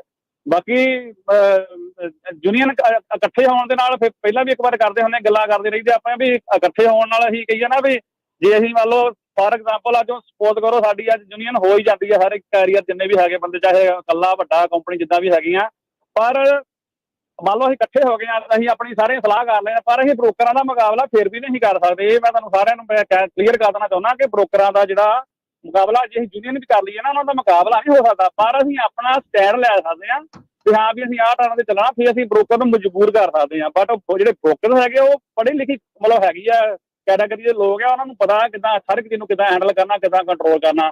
ਪਰ ਜਿਹੜੀ ਯੂਨੀਅਨ ਹੈਗੀ ਆ ਜਾਂ ਏਕਾ ਹੈਗਾ ਆ, ਉਹਦੇ ਵਿੱਚ ਸਾਨੂੰ ਫਾਇਦਾ ਹੋਣ ਦੀ ਸੰਭਾਵਨਾ ਜ਼ਿਆਦਾ ਬਣ ਜਾਂਦੀ ਆ ਕਿ ਹਰ ਇੱਕ ਬੰਦਾ ਇੱਕ ਆਪਣਾ ਪੁਆਇੰਟ ਸੈੱਟ ਕਰ ਲੈ ਵੀ ਹਾਂ ਜਿੱਦਾਂ ਮੈਂ ਟੀਕਵਾਲ ਨਾਲ ਕੀਤਾ, ਸਾਰੇ ਕਹਿਣਾ ਭਾਈ ਅਸੀਂ ਟੀਕਵਾਲ ਨੂੰ ਜਾਂ ਬਾਕੀਆਂ ਬ੍ਰੋਕਰਾਂ ਨੂੰ ਵੀ ਆਹ ਸਾਡੇ ਚਾਰजेस ਹੈਗੇ ਆ, ਤੇ ਉਹਨਾਂ ਨੂੰ ਪਤਾ ਲੱਗ ਜਾਂਦਾ ਵੀ ਭਾਈ ਤੋਂ ਥੱਲੇ ਸਾਨੂੰ ਭੁਗਤਾ ਨਹੀਂ, ਸਾਨੂੰ ਦੇਣੇ ਹੀ ਪੈਣੇ ਆ ਪੈਸੇ। ਠੀਕ ਨਹੀਂ ਗੱਲ? ਕੋਈ ਹਰ ਇੱਕ ਬੰਦੇ ਦਾ ਫਾਇਦਾ ਹੋ ਜਾਂਦਾ ਇਸ ਚੀਜ਼ ਦੇ ਵਿੱਚ, ਅਗਰ ਆਪਣੀ ਸਮਝ ਨਾਲ ਚੱਲਣ ਦੀ ਲੋੜ ਆ ਜੀ। ਬਾਕੀ ਧੰਨਵਾਦ ਜੀ, ਬਹੁਤ ਬਹੁਤ ਥੈਂਕ ਯੂ ਸੋ ਮਚ ਜੀ, ਮਿਹਰਬਾਨੀ, ਥੈਂਕ ਯੂ। ਓਕੇ ਜੀ ਪਾਲ ਜੀ, ਸਤਿ ਸ਼੍ਰੀ ਅਕਾਲ। ਸਤਿ ਸ਼੍ਰੀ ਅਕਾਲ ਜੀ ਰਮਨ ਜੀ, ਇਹ ਦੱਸਿਓ ਜਿਹੜੀ CBP ਹੈ, ਕਸਟਮ ਬਾਰਡਰ ਪ੍ਰੋਟੈਕਸ਼ਨ ਜਿਹੜੀ ਡਿਪਾਰਟਮੈਂਟ ਹੈ, ਇਹਦੇ ਵਿੱਚ ਇਹਨਾਂ ਦਾ ਹੈੱਡ ਆਫਿਸ ਵਾਸ਼ਿੰਗਟਨ ਦੇ ਵਿੱਚ ਹੈਗਾ, ਇੱਥੇ ਤੱਕ ਕਿਸੇ ਤਰ੍ਹਾਂ ਕੋਈ ਅਪਰੋਚ, ਕੋਈ ਅੰਦਰ ਗੱਲਬਾਤ, ਕੋਈ ਈਮੇਲ, ਕੋਈ ਸੁਜੈਸ਼ਨ ਭੇਜਿਆ ਜਾ ਸਕਦਾ ਜੀ? ਕੋਈ ਹੋ ਸਕਦੀ ਅੰਦਰ ਤੱਕ ਅਪਰੋਚ ਤੁਹਾਡੇ ਥਰੂ? ਕੋਈ ਪਹਿਲਾਂ ਤਾਂ ਇਹ ਦੱਸਿਓ ਜੀ, ਫਿਰ ਮੈਂ ਸਵਾਲ ਬਾਅਦ ਚੋਂ ਕਰਦਾ ਭਾਜੀ। ਕਾਹਦੇ ਬਾਰੇ ਆ ਨਾ ਇਹ ਵੀ ਪਤਾ ਲੱਗੇ ਭਾਜੀ। ਕੰਸਰਨ ਇਹ ਹੈ ਭਾਜੀ ਕਿ ਇੱਧਰ ਬਾਰਡਰ ਅਸੀਂ ontario ਤੋਂ ਕ੍ਰਾਸ ਕਰਦੇ ਆ ਭਾਜੀ, ਮਿਸ਼ੀਗਨ ਵਾਲਾ। ਹਾਂਜੀ 7-8 ਬੂਥ ਨੇ ਭਾਜੀ ਟਰੱਕਾਂ ਦੇ, ਤੇ ਉਹ ਖੁੱਲੇ ਹੁੰਦੇ ਨੇ 2 ਜਾਂ 3, ਤੇ ਬਾਰਡਰ ਤੇ ਲਾਈਨ ਲੱਗੀ ਹੁੰਦੀ ਭਾਜੀ 5-6 ਕਿਲੋਮੀਟਰ ਦੀ ਲੰਬੀ, ਡਬਲ ਲੇਨ ਹੈ। ਤੁਸੀਂ 6 ਕਿਲੋਮੀਟਰ ਡਬਲ ਲਾ ਲਓ ਤੇ 12 ਕਿਲੋਮੀਟਰ। ਹੁਣ 12 ਕਿਲੋਮੀਟਰ 'ਚ ਕਿੰਨੇ ਟਰੱਕ ਨੇ ਭਾਜੀ? ਔਰ 2.5-2.5, 3-3, 4-4 ਘੰਟੇ ਦੀ ਵੇਟਿੰਗ ਹੈ ਭਾਜੀ। ਔਰ ਅਸੀਂ ਕਿੱਦਾਂ ਜਾ ਕੇ ਲੋਡ ਲਾਉਣਾ ਹੁੰਦਾ ਜੀ, ਕਿੱਦਾਂ ਅੱਗੋਂ ਸਾਡੀ ਲੌਗ ਬੁੱਕ ਚੱਲਣੀ ਹੁੰਦੀ, ਕਦੋਂ ਅਸੀਂ ਵਾਪਸ ਮੁੜਨਾ, ਰੀਲੋਡ ਕਰਨਾ। ਉੱਥੇ ਬੂਥ ਹੀ ਨਹੀਂ ਖੋਲਦੇ ਭਾਜੀ। 6-7, 4 ਜਾਂ 5 ਤਾਂ ਹਮੇਸ਼ਾ ਹੀ ਕਲੋਜ਼ ਹੀ ਰਹਿੰਦੇ ਨੇ, 2 ਖੁੱਲੇ ਹੁੰਦੇ ਨੇ ਜੀ, ਇੱਕ ਫਾਸਟ ਲੇਨ ਵਾਲਾ। ਹੁਣ ਫਾਸਟ ਲੇਨ 'ਚ ਜੇ ਚਲੇ ਜਾਓ ਤਾਂ ਉਹ ਬਾਹਰ ਕੱਢ ਲੈਂਦੇ ਜੀ, ਮੁੜ ਕੇ ਐਕਸਰੇ ਇਨਸਪੈਕਸ਼ਨ ਐਵੇਂ ਖਾਂ ਤੰਗ ਕਰਦੇ ਨੇ ਜੀ, ਬਾਦਰ ਕਰਦੇ ਨੇ। ਉਹ ਬੂਥ ਹੀ ਨਹੀਂ ਖੋਲਦੇ ਭਾਜੀ। ਆਫੀਸਰ ਅੰਦਰ ਬੈਠੇ ਹੁੰਦੇ ਨੇ, ਉਹ ਹਾਂ ਗੱਪਾਂ ਜਿਹੀਆਂ ਮਾਰੀ ਜਾਂਦੇ ਨੇ, ਉਹ ਆਪਸ ਵਿੱਚ ਇੱਕ ਦੂਜੇ ਨੂੰ ਕੰਪਿਊਟਰ ਤੇ ਪਤਾ ਨਹੀਂ ਕੀ ਵਾਚ ਕਰਦੇ ਰਹਿੰਦੇ ਨੇ। ਬੂਥ ਤੇ ਨਹੀਂ ਆ ਕੇ ਜੀ ਬੰਦੇ। ਕਸਟਮ ਕਲੀਅਰੈਂਸ ਦੇ ਵਿੱਚ ਸਾਨੂੰ ਬਹੁਤ ਜ਼ਿਆਦਾ ਦਿੱਕਤ ਆ ਰਹੀ ਹੈ ਭਾਜੀ ਜੀ। ਇਹਦਾ ਕੀ ਹੱਲ ਹੋ ਸਕਦਾ ਦੱਸਿਓ ਜੀ। ਜੀ thank you. Raman ji. Hello. ਹਾਂਜੀ ਹਾਂਜੀ ਰਮਨ ਜੀ। ਗੂਗਲ ਤੇ ਸਰਚ ਕੀਤਾ, ਉਹਨਾਂ ਨੇ ਨੰਬਰ ਤਾਂ ਦਿੱਤੇ, ਉਹ ਆਨਲਾਈਨ ਵੀ ਤੁਸੀਂ ਕੰਪਲੇਨ ਤਾਂ ਫਾਈਲ ਕਰ ਸਕਦੇ ਆ, ਪਰ ਇਹ ਨਹੀਂ ਪਤਾ ਵੀ ਹੁਣ ਉਹਦਾ ਅਸਰ ਕਿੰਨਾ ਕੁ ਹੋਊਗਾ। ਆਨਲਾਈਨ ਤਾਂ ਉਹਨੇ ਸਾਰਾ ਕੁਝ ਦਿੱਤਾ, ਪਤਾ ਨਹੀਂ। ਹਾਂ, ਇਹ ਦੇਖਿਆ ਜਾ ਸਕਦਾ, ਈਮੇਲ ਕੀਤੀ ਜਾ ਸਕਦੀ ਆ, ਮਤਲਬ ਕਿ ਉੱਥੇ ਗੱਲਬਾਤ ਕੀਤੀ ਜਾ ਸਕਦੀ, ਪਰ ਉਹਦਾ ਅਸਰ ਕੀ ਹੋਊਗਾ ਡੈਫੀਨੇਟਲੀ ਨਹੀਂ ਕਹਿ ਸਕਦੇ। ਜਾਂ ਉਹਨਾਂ ਨੇ ਨੰਬਰ ਜਿਹੜਾ ਸਾਰਾ ਦਿੱਤਾ ਹੈ, ਉਹਨਾਂ ਦਾ ਨਾ CBP ਦਾ ਇੱਕ ਕੰਪਲੇਂਟ ਵਾਲਾ ਵੀ ਹੈਗਾ ਆ, CBP ਦਾ ਨਾ ਇੱਕ ਕੰਪਲੇਂਟ ਵਾਲਾ ਵੀ ਹੈਗਾ ਆ, ਤੁਸੀਂ ਸਬਮਿਟ ਕਰ ਸਕਦੇ ਆ ਆਪਣੀ ਕੰਪਲੇਨ, ਤੇ ਉਹ ਉਹਨਾਂ ਦੀ ਵੈਬਸਾਈਟ ਦੇ ਉੱਤੇ ਹੈਗਾ ਆ। ਸੋ ਬਾਕੀ ਇਹ ਆ ਵੀ ਮੈਨੂੰ ਤੁਹਾਨੂੰ ਲੱਗਦਾ ਵੀ ਕੈਨੇਡਾ ਦੀ ਜਿਹੜੀ ਤੁਹਾਡੀ ਡਿਪਾਰਟਮੈਂਟ ਆਫ ਟਰਾਂਸਪੋਰਟੇਸ਼ਨ, ਉਹਨਾਂ ਨਾਲ ਕੰਟੈਕਟ ਕਰਨਾ ਚਾਹੀਦਾ। ਉਹ ਫਿਰ ਅਮਰੀਕਾ ਵਾਲਿਆਂ ਨਾਲ ਕਰਨ, ਫਿਰ ਉਹ ਗਵਰਨਮੈਂਟ ਲੈਵਲ ਤੇ ਹੋਵੇ ਤਾਂ ਉਹ ਮੈਨੂੰ ਲੱਗਦਾ ਜ਼ਿਆਦਾ ਉਹਦਾ ਅਸਰ ਹੋਊਗਾ। ਹਾਂਜੀ, ਤੁਸੀਂ ਆਪਣੇ ਪੱਧਰ ਤੇ ਵੀ ਕਹੋ, ਉੱਧਰ ਤੇ ਵੀ ਕਰੋ, ਸਬਮਿਟ ਕਰ ਸਕਦੇ ਆ ਤੁਸੀਂ ਕੰਪਲੇਂਟਸ ਉਹਦੇ ਨਾਲ ਸੰਬੰਧਿਤ CBP ਦੀ ਵੈਬਸਾਈਟ ਦੇ ਉੱਤੇ ਹੀ ਜਿਹੜੀਆਂ ਹੈਗੀਆਂ। ਸੋ ਡੈਫੀਨੇਟਲੀ ਤੁਸੀਂ ਆਪਣੇ ਹੋਰ ਦੋਸਤਾਂ ਮਿੱਤਰਾਂ ਨੂੰ ਕਹਿ ਕੇ, ਜਿਨ੍ਹਾਂ ਨੂੰ ਵੀ ਇਹ ਪਰੇਸ਼ਾਨੀਆਂ ਆ ਰਹੀਆਂ ਆ, ਉਹ ਸਾਰੇ ਜਾਣੇ ਵੱਧ ਤੋਂ ਵੱਧ ਰਿਪੋਰਟ ਕਰੋ। ਮੇ ਵੀ ਅਗਲੇ 2-4 ਵੱਧ ਹੀ ਖੋਲ ਦੇਣ, ਉਹਦੇ ਨਾਲ ਥੋੜਾ ਫਰਕ ਪੈਣਾ ਸ਼ੁਰੂ ਹੋ।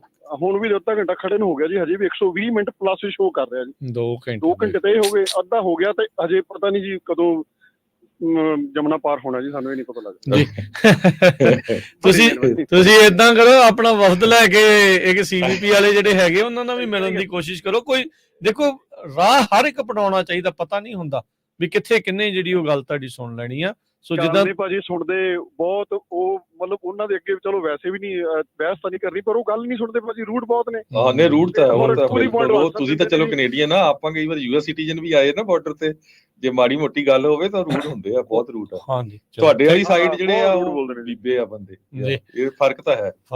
ਇੱਕ ਚੀਜ਼ ਜਿਹੜੀ ਇਹ ਵੀ ਆ, ਹੁਣ ਰੂਟ ਇਸ ਲਈ ਵੀ ਹੁੰਦੇ ਆ ਦੋਨੋਂ ਪਾਸਿਓਂ ਵੀ, ਕਿੰਨੇ ਟਰੱਕ ਫੜ ਹੁੰਦੇ ਇਹ ਵੀ ਵੇਖੋ ਨਾ, ਆਪਾਂ ਨਾਲ ਉਹ ਵੀ ਦੇਖੀ, ਉਹਨਾਂ ਦਾ ਜਿਹੜਾ ਦੂਜੇ ਪਾਸੇ ਉਹ ਵੀ ਆ ਵੀ ਭਾਈ ਸਾਨੂੰ ਕੀ ਪਤਾ ਵਿੱਚ ਕੀ ਆ ਕਿੱਦਾਂ ਆ, ਅਸੀਂ ਟਾਈਮ ਲਾਉਣੇ ਆ, ਉਹਨਾਂ ਦੇ ਕੋਲੇ ਬਹਾਨਾ ਪੂਰਾ ਆ ਵੀ ਭਾਈ ਸਾਨੂੰ ਪਤਾ ਨਹੀਂ ਲੱਗਦਾ, ਇਦਾਂ ਅਸੀਂ ਜੇ ਜਲਦੀ ਕੱਢਾਂਗੇ ਤਾਂ ਯੂ ਨੈਵਰ ਨੋ ਵਿੱਚੋਂ ਕੀ ਨਿਕਲ ਜਾਵੇ।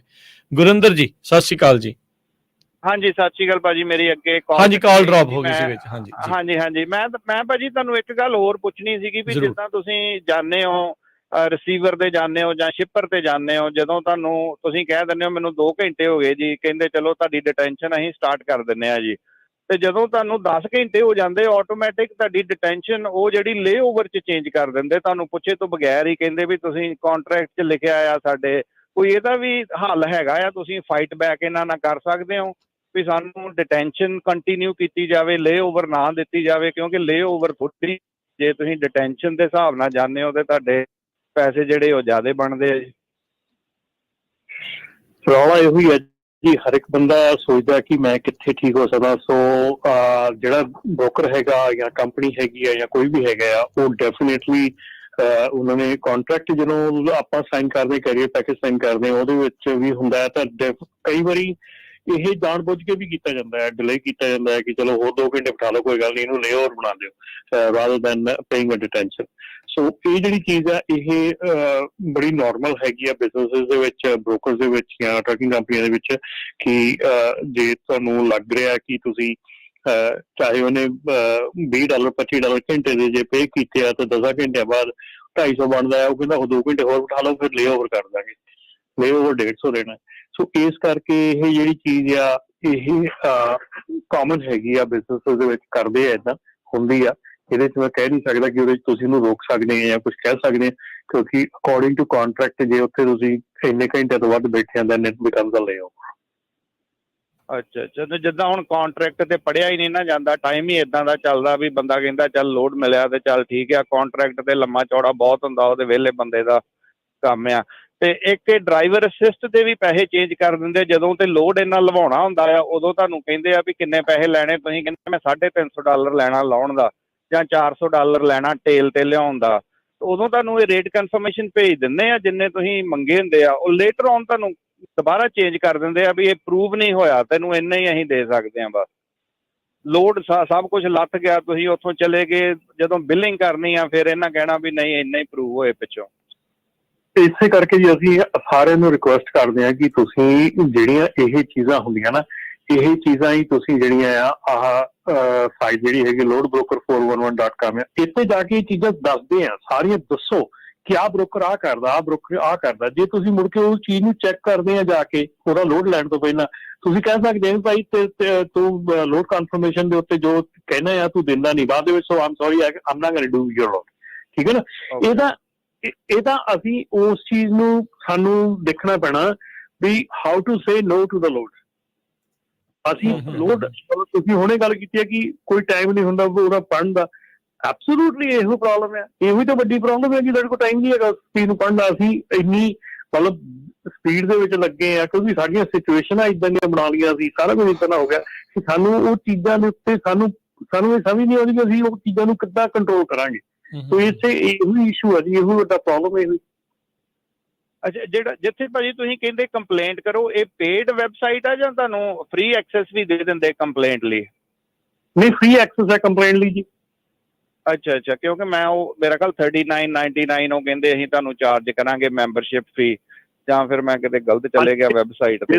ਹੋਰ ਸਰਵਿਸਿਜ਼ ਉਹਨਾਂ ਦੀਆਂ ਲਓਗੇ ਤਾਂ ਹੀ ਆ ਨਾ, ਜੇ ਤੁਸੀਂ ਸਿਰਫ ਕੰਪਲੇਂਟ ਕਰਨੀ ਤਾਂ ਕੰਪਲੇਂਟ ਦਾ ਤੁਸੀਂ ਆਪਣਾ ਕਰ ਲਓ ਉੱਥੇ ਸਾਈਨ ਅਪ ਜੀ। ਠੀਕ ਹੈ, ਉਹ ਫ੍ਰੀ ਆ। ਠੀਕ ਹੈ, ਸਿਰਫ ਉਹ ਚ ਉਹ ਕਰਨਾ ਹੈ। ਠੀਕ, ਕਿਉਂਕਿ ਜਿੰਨੇ ਵੀ ਵੱਧ ਤੋਂ ਵੱਧ ਕੰਪਲੇਂਟ ਕਰੋਗੇ, ਜਿੰਨੇ ਵੀ ਵੱਧ ਤੋਂ ਵੱਧ ਉਹਦੇ ਮੈਂਬਰਸ ਹੋਗੇ, ਤੁਸੀਂ ਦੇਖੋਗੇ, ਚੈੱਕ ਕਰੋਗੇ। ਹੁਣ ਬ੍ਰੋਕਰ ਕੀ ਕਰਦੇ ਆ, ਤੁਹਾਡਾ ਰੈਕਡ ਹੀ ਚੈੱਕ ਕਰਦੇ ਆ ਨਾ ਵੀ ਤੁਸੀਂ ਪਿੱਛੇ ਕੀ ਕੀਤਾ ਆ, ਤੇ ਜੇ ਤੁਸੀਂ ਵੀ ਉਹੀ ਕੰਮ ਕਰਨ ਲੱਗ ਪਓ ਵੀ ਉਹ ਬ੍ਰੋਕਰ ਨੇ ਪਹਿਲਾਂ ਕੈਰੀਅਰ ਨਾਲ ਕਿੱਦਾਂ ਡੀਲ ਕੀਤਾ ਤੇ ਤੁਹਾਡੀ ਇਹ ਸਮੱਸਿਆ ਅੱਧੀ ਨੂੰ ਜ਼ਿਆਦਾ ਤੋਂ ਅੱਧਾ ਖਤਮ ਹੋ ਜਾਵੇ।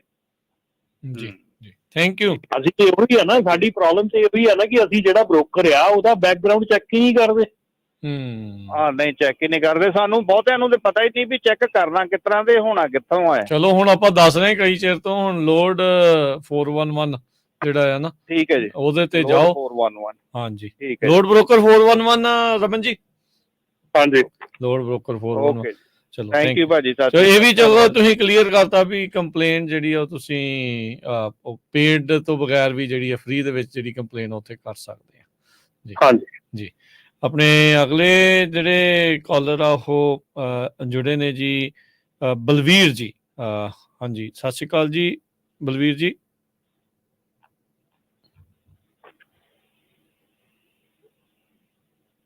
ਜੀ ਆਵਾਜ਼ ਨਹੀਂ ਆ ਰਹੀ ਉਹਨਾਂ ਤੋਂ, ਅਗਲੇ ਕਾਲਰ ਵੱਲ ਵੱਧਦੇ ਆ। ਅਭੀ ਜੀ, ਸਤਿ ਸ਼੍ਰੀ ਅਕਾਲ।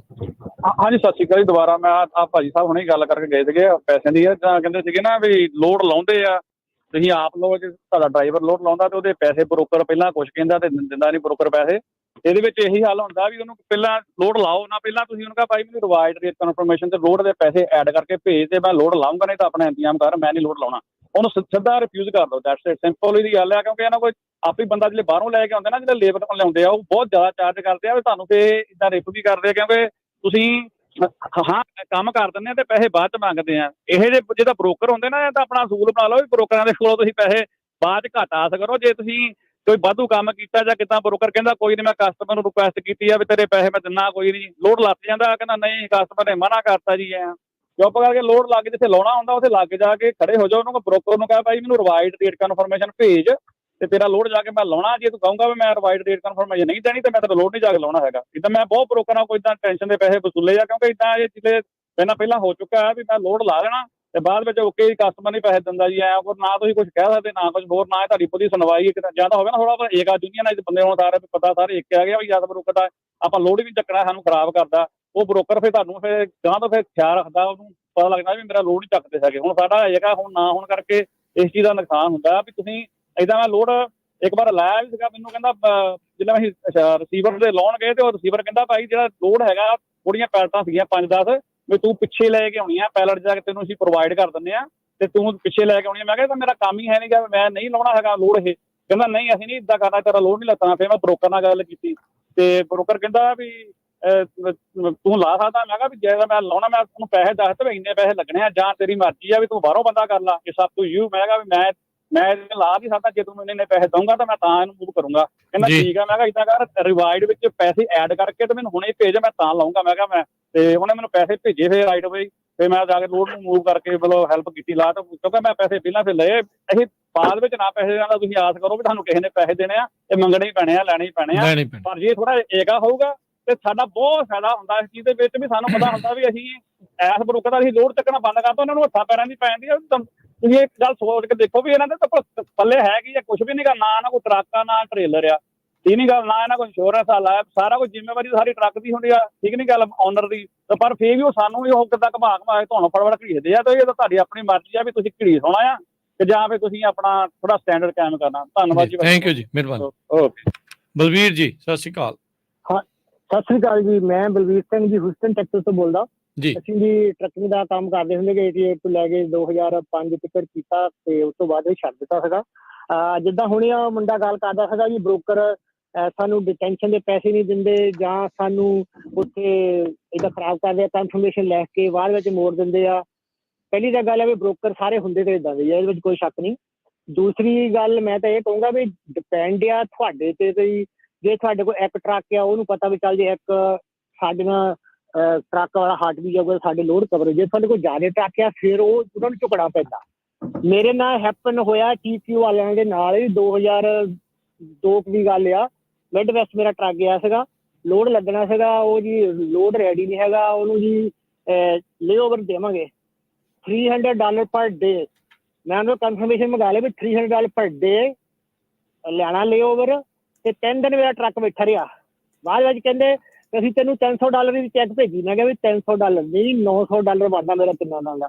ਕਹਿੰਦੇ ਨਹੀਂ ਜੀ $300 ਇਸ ਦਿਨ। ਮੈਂ ਕਿਹਾ ਕਨਫਰਮੇਸ਼ਨ ਦੇ ਉੱਤੇ $300 ਪਰ ਡੇ ਲਿਖਿਆ ਆ। ਬੰਦਿਆਂ ਵਾਂਗਰ ਮੈਂ ਕਿਹਾ $900 ਦੇਣਾ ਦੇ ਦਿਓ, ਕਿਉਂਕਿ ਅਸੀਂ ਸਾਡੇ ਕੋਲ ਟਰੱਕ ਸੀਗੇ 15-20, ਅਸੀਂ ਉਹਨਾਂ ਦੇ ਲੋਡ ਬਹੁਤ ਚੱਕੀ ਦੇ ਸੀਗੇ। ਮੈਂ ਕਿਹਾ ਜੇ ਤੁਸੀਂ ਨਹੀਂ ਦੇਣਾ ਮੇਰਾ $600, ਨੈਕਸਟ ਟਾਈਮ ਮੈਂ ਤੁਹਾਡਾ ਲੋਡ ਚੱਕ ਕੇ ਹਾਈਜੈਕ ਕਰ ਲੈਣਾ, ਤੁਹਾਨੂੰ ਇਹ ਪੈਸੇ ਦੇਣੇ ਪੈਣੇ। ਉਹਨਾਂ ਨੇ ਇੱਕ ਮਿੰਟ ਹੀ ਲਾਈ, ਉਸੇ ਟਾਈਮ ਮੈਨੂੰ ਨਹੀਂ ਵੇਚਿਆ ਕਿ $600 ਦੀ ਹੋਰ ਭੇਜ ਦਿੱਤੀ। ਉਂਗਲ ਟੇਢੀ ਕਰਨੀ ਬਈ ਫਿਰ ਕਿਉਂ ਕੱਢਣ ਲਈ, ਉਂਗਲ ਟੇਢੀ ਕਰਨੀ, ਕਿਉਂਕਿ ਬ੍ਰੋਕਰਾਂ ਨਾਲ ਥੋੜਾ ਜਿਹਾ ਇੱਧਰ ਉੱਧਰ ਕਰਨਾ ਪੈਂਦਾ, ਇੰਨੀ ਛੇਤੀ ਨਹੀਂ ਇਹ ਮੰਨਦੇ ਹੈਗੇ। ਬਾਕੀ ਆ ਜੇ ਹੁਣ ਇੰਡੀਵਿਜੂਅਲ ਬੰਦਾ ਇੱਕ ਟਰੱਕ ਲਾ ਕੇ ਬੈਠਾ, ਅਗਲਾ ਕਹਿੰਦਾ ਯਾਰ ਇੱਕ ਟਰੱਕ ਵਾਲੇ ਦਿੱਤੇ ਹੁਣ ਚੱਲ ਕੋਈ ਨਹੀਂ ਨਾ, ਹੋਰ ਟਰੱਕ ਜਿਹੜੇ ਜੇ ਥੋੜੇ ਜ਼ਿਆਦਾ ਟਰੱਕ ਹੁੰਦੇ ਫਿਰ ਉਹ ਝੁਕਦੇ ਵੀ ਹੈਗੇ ਆ। ਠੀਕ ਹੈ ਤੇ ਇੱਕ ਗੱਲ ਜਿਹੜੀ ਮੁੰਡੇ ਕਰਦੇ ਨਾ, ਸਾਨੂੰ ਪਿਕਅਪ ਡਰਾਪ ਬਹੁਤ ਕਰਨੇ ਪੈਂਦੇ ਆ। ਜਦੋਂ ਅਸੀਂ ਟਰੱਕ ਚਲਾਉਂਦੇ ਸਾਡੇ ਡਰਾਈਵਰ ਸੀਗੇ, ਅਸੀਂ ਉਹਨਾਂ ਨਾਲ ਲਿਖ ਕੇ ਕੀਤਾ ਸੀਗਾ ਤੇ ਅਸੀਂ ਜ਼ਿਆਦਾ ਪ੍ਰੋਡਿਊਸ ਦੇ ਲੋਡ ਚੱਕਦੇ ਹੁੰਦੇ ਸੀਗੇ। ਪ੍ਰੋਡਿਊਸ ਦੇ ਵਿੱਚ ਹਮੇਸ਼ਾ ਹੀ 5-7 ਪਿਕਅਪ 5-7 ਡਰਾਪ ਹੁੰਦੇ ਸੀਗੇ। ਉਹਨਾਂ ਨੂੰ ਲਿਖਿਆ ਸੀਗਾ ਵੀ 2 ਪਿਕਅਪ ਤੇ 2 ਡਰਾਪ ਫ੍ਰੀ ਆ। ਉਸ ਤੋਂ ਬਾਅਦ ਜਿੰਨੇ ਪਿਕਅਪ ਕਰੋਗੇ, ਜਿੰਨੇ ਡਰਾਪ ਕਰੋਗੇ, $25 ਪਰ ਪਿਕਅਪ ਤੇ ਡਰਾਪ ਐਡ ਤੁਹਾਡੇ ਹੋਈ ਜਾਣੇ ਆ। ਹੁਣ ਪ੍ਰੋਡਿਊਸ ਦੇ ਵਿੱਚ 8-10 ਦਾ ਲੋਡ ਪਿਕਅਪ ਹੁੰਦੇ, 8-10 ਡਰਾਪ ਹੁੰਦੇ ਤੇ ਡਰਾਈਵਰਾਂ ਦੇ ਪੈਸੇ ਵੀ ਬਣ ਜਾਂਦੇ ਸੀਗੇ। ਹੁਣ ਅੱਜ ਕੱਲ ਇੰਡੀਵਿਜੂਅਲ ਬੰਦੇ ਹੈਗੇ ਆ, ਕਾਹਲੀ ਹੁੰਦੀ ਹੈ, ਜਲ ਜਾਂ 4 ਪਿਕਅਪ ਕਰ ਲੈ ਕੋਈ ਗੱਲ ਨਹੀਂ। ਪਹਿਲਾਂ ਇਹ ਗੱਲ ਇਹਨੂੰ ਠੋਕ ਕੇ ਕਰੇ ਵੀ ਭਾਈ ਅਸੀਂ ਡਰਾਈਵਰ ਨੂੰ ਇਹ ਕਿਹਾ ਸੀ ਵੀ 8 ਪਿਕਅਪ ਵੀ ਹੋ ਸਕਦੇ, 10 ਵੀ ਹੋ ਸਕਦੇ ਆ, 8-10 ਡਰਾਪ ਹੋ ਸਕਦੇ ਆ। 2 ਪਿਕਅਪ ਦੇ 2 ਡਰਾਪ ਕਰੇ ਫ੍ਰੀ ਆ, ਉਸ ਤੋਂ ਬਾਅਦ ਤੈਨੂੰ $25 ਐਕਸਟਰਾ ਮਿਲਣੇ ਹਰੇਕ ਪਿਕਅਪ ਡਰਾਪ ਜੀ। ਥੈਂਕ ਯੂ ਬਲਵੀਰ ਜੀ, ਮਿਹਰਬਾਨੀ ਥੈਂਕ ਯੂ ਜੀ, ਮਿਹਰਬਾਨੀ। ਸਮਾਂ ਆਪਣਾ ਸਮਾਪਤ ਆ, ਕਾਲਰ ਆਪਣੇ ਕੋਲ ਥੋੜੇ ਜਿਹੇ ਹੋਰ ਆ ਤੇ 2-4 ਮਿੰਟ ਆਪਾਂ ਉੱਤੇ ਲਵਾਂਗੇ ਤੇ ਸਾਰਿਆਂ ਦੀ ਗੱਲ ਸੁਣਨ ਦੀ ਜਿਹੜੀ ਆਪਾਂ ਕਰਦੇ ਹਾਂ ਜੀ ਕੋਸ਼ਿਸ਼। ਸਨੀ ਸਤਿ ਸ਼੍ਰੀ ਅਕਾਲ। ਸਤਿ ਸ਼੍ਰੀ ਅਕਾਲ ਬਾਈ ਜੀ। ਸਤਿ ਸ਼੍ਰੀ ਅਕਾਲ ਜੀ। ਸਨੀ ਭਾਈ ਤੁਹਾਨੂੰ ਮਿਸ ਬਹੁਤ ਕਰਦੇ ਆ ਆਪਣੀ ਟਰੱਕਿੰਗ ਸ਼ੋਅ ਵਾਲੇ ਬਾਈ ਜੀ। ਹੁਣ ਟਰੱਕਿੰਗ ਹੈ ਨਹੀਂ, ਪਰ ਮੈਂ ਸੁਣਦਾ ਸਾਰੇ ਸ਼ੋਅ ਆ ਜੀ। ਪਰ ਮੈਂ ਬਾਈ ਜੀ ਮੈਂ ਨਾ ਸੁਣਦਾ ਰਹਿਣਾ, ਆਪਣੇ ਲੋਕ ਹੁਣ ਕਮੈਂਟ ਕਰਦੇ ਆ ਸਾਰੇ। ਪਰ ਰਮਨ ਬਾਈ ਜੀ, ਖਾਲਸਾ ਬਾਈ ਜੀ, ਤੁਸੀਂ ਇੰਨਾ ਜ਼ੋਰ ਲਾਇਆ, ਇੰਨਾ ਉਹਦਾ ਪ੍ਰੋਗਰਾਮ ਲਾਉਂਦੇ, ਇਹਨਾਂ ਤੋਂ ਸਾਰਿਆਂ ਦਾ ਆਪਾਂ ਨੂੰ ਇੱਕ ਕੁਐਸਚਨ ਪੁੱਛੋ ਵੀ ਕਿੰਨੇ ਜਣਿਆਂ ਨੇ ਕਮੈਂਟ ਕੀਤਾ ਸੀ ਜਦੋਂ ਡਿਟੈਂਸ਼ਨ ਦਾ ਆਇਆ ਸੀਗਾ। ਅਸੀਂ ਜਦੋਂ ਡਿਟੈਂਸ਼ਨ ਆਇਆ ਸੀ ਬਾਈ ਜੀ, ਅਸੀਂ WhatsApp ਦੇ ਗਰੁੱਪਾਂ 'ਚ ਨਾ ਕੱਲੀ ਚੀਜ਼ ਦਾ ਸਕਰੀਨਸ਼ਾਟ ਖਿੱਚ ਕੇ ਸਰਕਲ ਕਰਕੇ ਪਾਇਆ ਸੀ ਵੀ ਇੱਥੇ ਕਲਿੱਕ ਕਰੋ, ਇੱਥੇ ਕਲਿੱਕ ਕਰੋ, ਆਹ ਦੱਬੋ। ਅਸੀਂ ਜੀ ਰੇਡੀਓ ਸ਼ੋਅ ਸੁਣ ਕੇ ਨਾ ਵੀ ਰਮਨ ਬਾਈ ਨੇ ਜਾਂ ਖਾਲਸਾ ਬਾਈ ਨੇ ਜਾਂ ਰਾਜਕਰਨ ਬਾਈ ਨੇ ਕਹਿਤਾ ਵੀ ਕਮੈਂਟ ਕਰੋ, ਪਰ ਅਸੀਂ ਛੱਡੋ ਕਿਹੜਾ ਕਰੂ, ਆਪਾਂ ਨੂੰ ਕਰਨਾ ਨਹੀਂ ਆਉਂਦਾ। ਇਹ ਪ੍ਰੋਬਲਮ ਆ ਜੀ। ਤੇ ਹੁਣ ਜਦੋਂ ਕਹਿੰਦੇ ਆ ਵੀ ਲੋਡ ਬੋਰਡਾਂ ਦੇ ਉਹਨਾਂ ਨੇ ਸ਼ੁਰੂ ਕੀਤਾ, ਤੇ ਜੇ ਬਾਈ ਜੀ ਪੇਡ ਫੀਸ ਵੀ ਹੋ ਗਈ ਤਾਂ ਤੁਸੀਂ ਉਹਨਾਂ ਦੀ ਇਨਵੈਸਟਮੈਂਟ ਸਮਝ ਲਓ, ਉਹ ਖਰਚੇ ਟੈਕਸ 'ਚ ਪਾ ਲਓ। ਜੇ ਤੁਹਾਨੂੰ ਪੇ ਵੀ ਕਰਨਾ ਪੈਂਦਾ ਬਰੋਕਰ ਨੂੰ ਰਿਪੋਰਟ ਕਰਨ ਦਾ, ਤਾਂ ਉਹਨੂੰ ਆਪਾਂ ਟੈਕਸ 'ਚ ਪਾ ਸਕਦੇ ਹਾਂ ਵੀ ਭਾਈ ਅਸੀਂ ਆਹ ਚੀਜ਼ ਪੇ ਕੀਤੀ ਆ। ਪ੍ਰੋਬਲਮ ਇਹ ਹੈ ਜੀ, ਸਾਡੀ ਹੱਲ ਕੋਈ ਹੋਰ ਕਰਕੇ ਦੇਵੇ, ਅਸੀਂ ਆਪ ਨਹੀਂ ਕਰਨਾ। ਤੇ ਜੇ ਅਸੀਂ $10-20 ਪੇ ਵੀ ਕਰ ਦਿੰਦੇ ਹਾਂ, ਉਹ ਸਾਨੂੰ ਦੁਖਦਾ, ਪਰ ਉਹ ਸਾਡੇ ਕੋਲੇ ਬਹੁਤ ਮਹਿੰਗਾ ਸਮਾਨ ਆ। ਤੇ ਮੈਂ ਇਹੀ ਕਹਿਣਾ ਸੀਗਾ ਬਾਈ ਜੀ, ਆਪਾਂ ਨੂੰ ਨਾ ਥੋੜਾ ਜਿਹਾ ਲੋਕਾਂ ਨੂੰ ਜਾਗਰੂਕ ਹੋਣਾ ਚਾਹੀਦਾ। ਮੈਂ ਇੱਕ ਵਾਰੀ ਸਵਿਫਟ ਵਾਲੇ ਦਾ ਨਾਂ ਪਾ ਕੇ ਕਮੈਂਟ ਪਾਤਾ ਸੀਗਾ ਲੋਡ ਬੋਰਡ ਤੇ, ਉਹ ਬੰਦਾ ਮੇਰੀਆਂ ਮਿੰਨਤਾਂ ਤੇ ਆ ਗਿਆ ਵੀ ਮੇਰਾ ਕਮੈਂਟ ਡਿਲੀਟ ਕਰ ਦੇ, ਮੈਂ ਤੁਹਾਨੂੰ ਲੋਡ ਮਹਿੰਗਾ ਦੇ ਦੂੰ। ਤੇ ਇਹਨਾਂ ਦੇ ਫੈਕਟ ਪੈਂਦਾ ਜੀ। ਬਸ ਆਪਾਂ ਇਹਨਾਂ ਤੋਂ ਡਰਦੇ ਬਾਹਲਾ ਵਾ, ਹੋਰ ਕੋਈ ਚੱਕਰ ਨਹੀਂ ਹੈਗਾ। ਦੱਬੇ ਹੋਏ ਜ਼ਿਆਦਾ ਮਹਿਸੂਸ ਕਰ ਰਹੇ ਆ ਅਸੀਂ, ਨਹੀਂ ਗੱਲ ਹੈ ਨਹੀਂ ਏਡੀ ਗੱਲ। 100% ਸਨੀ ਇਹੋ ਹੀ ਚੀਜ਼ ਹੈ, ਇਨਵੈਸਟਮੈਂਟ ਨਹੀਂ ਅਸੀਂ ਗਿਣਦੇ।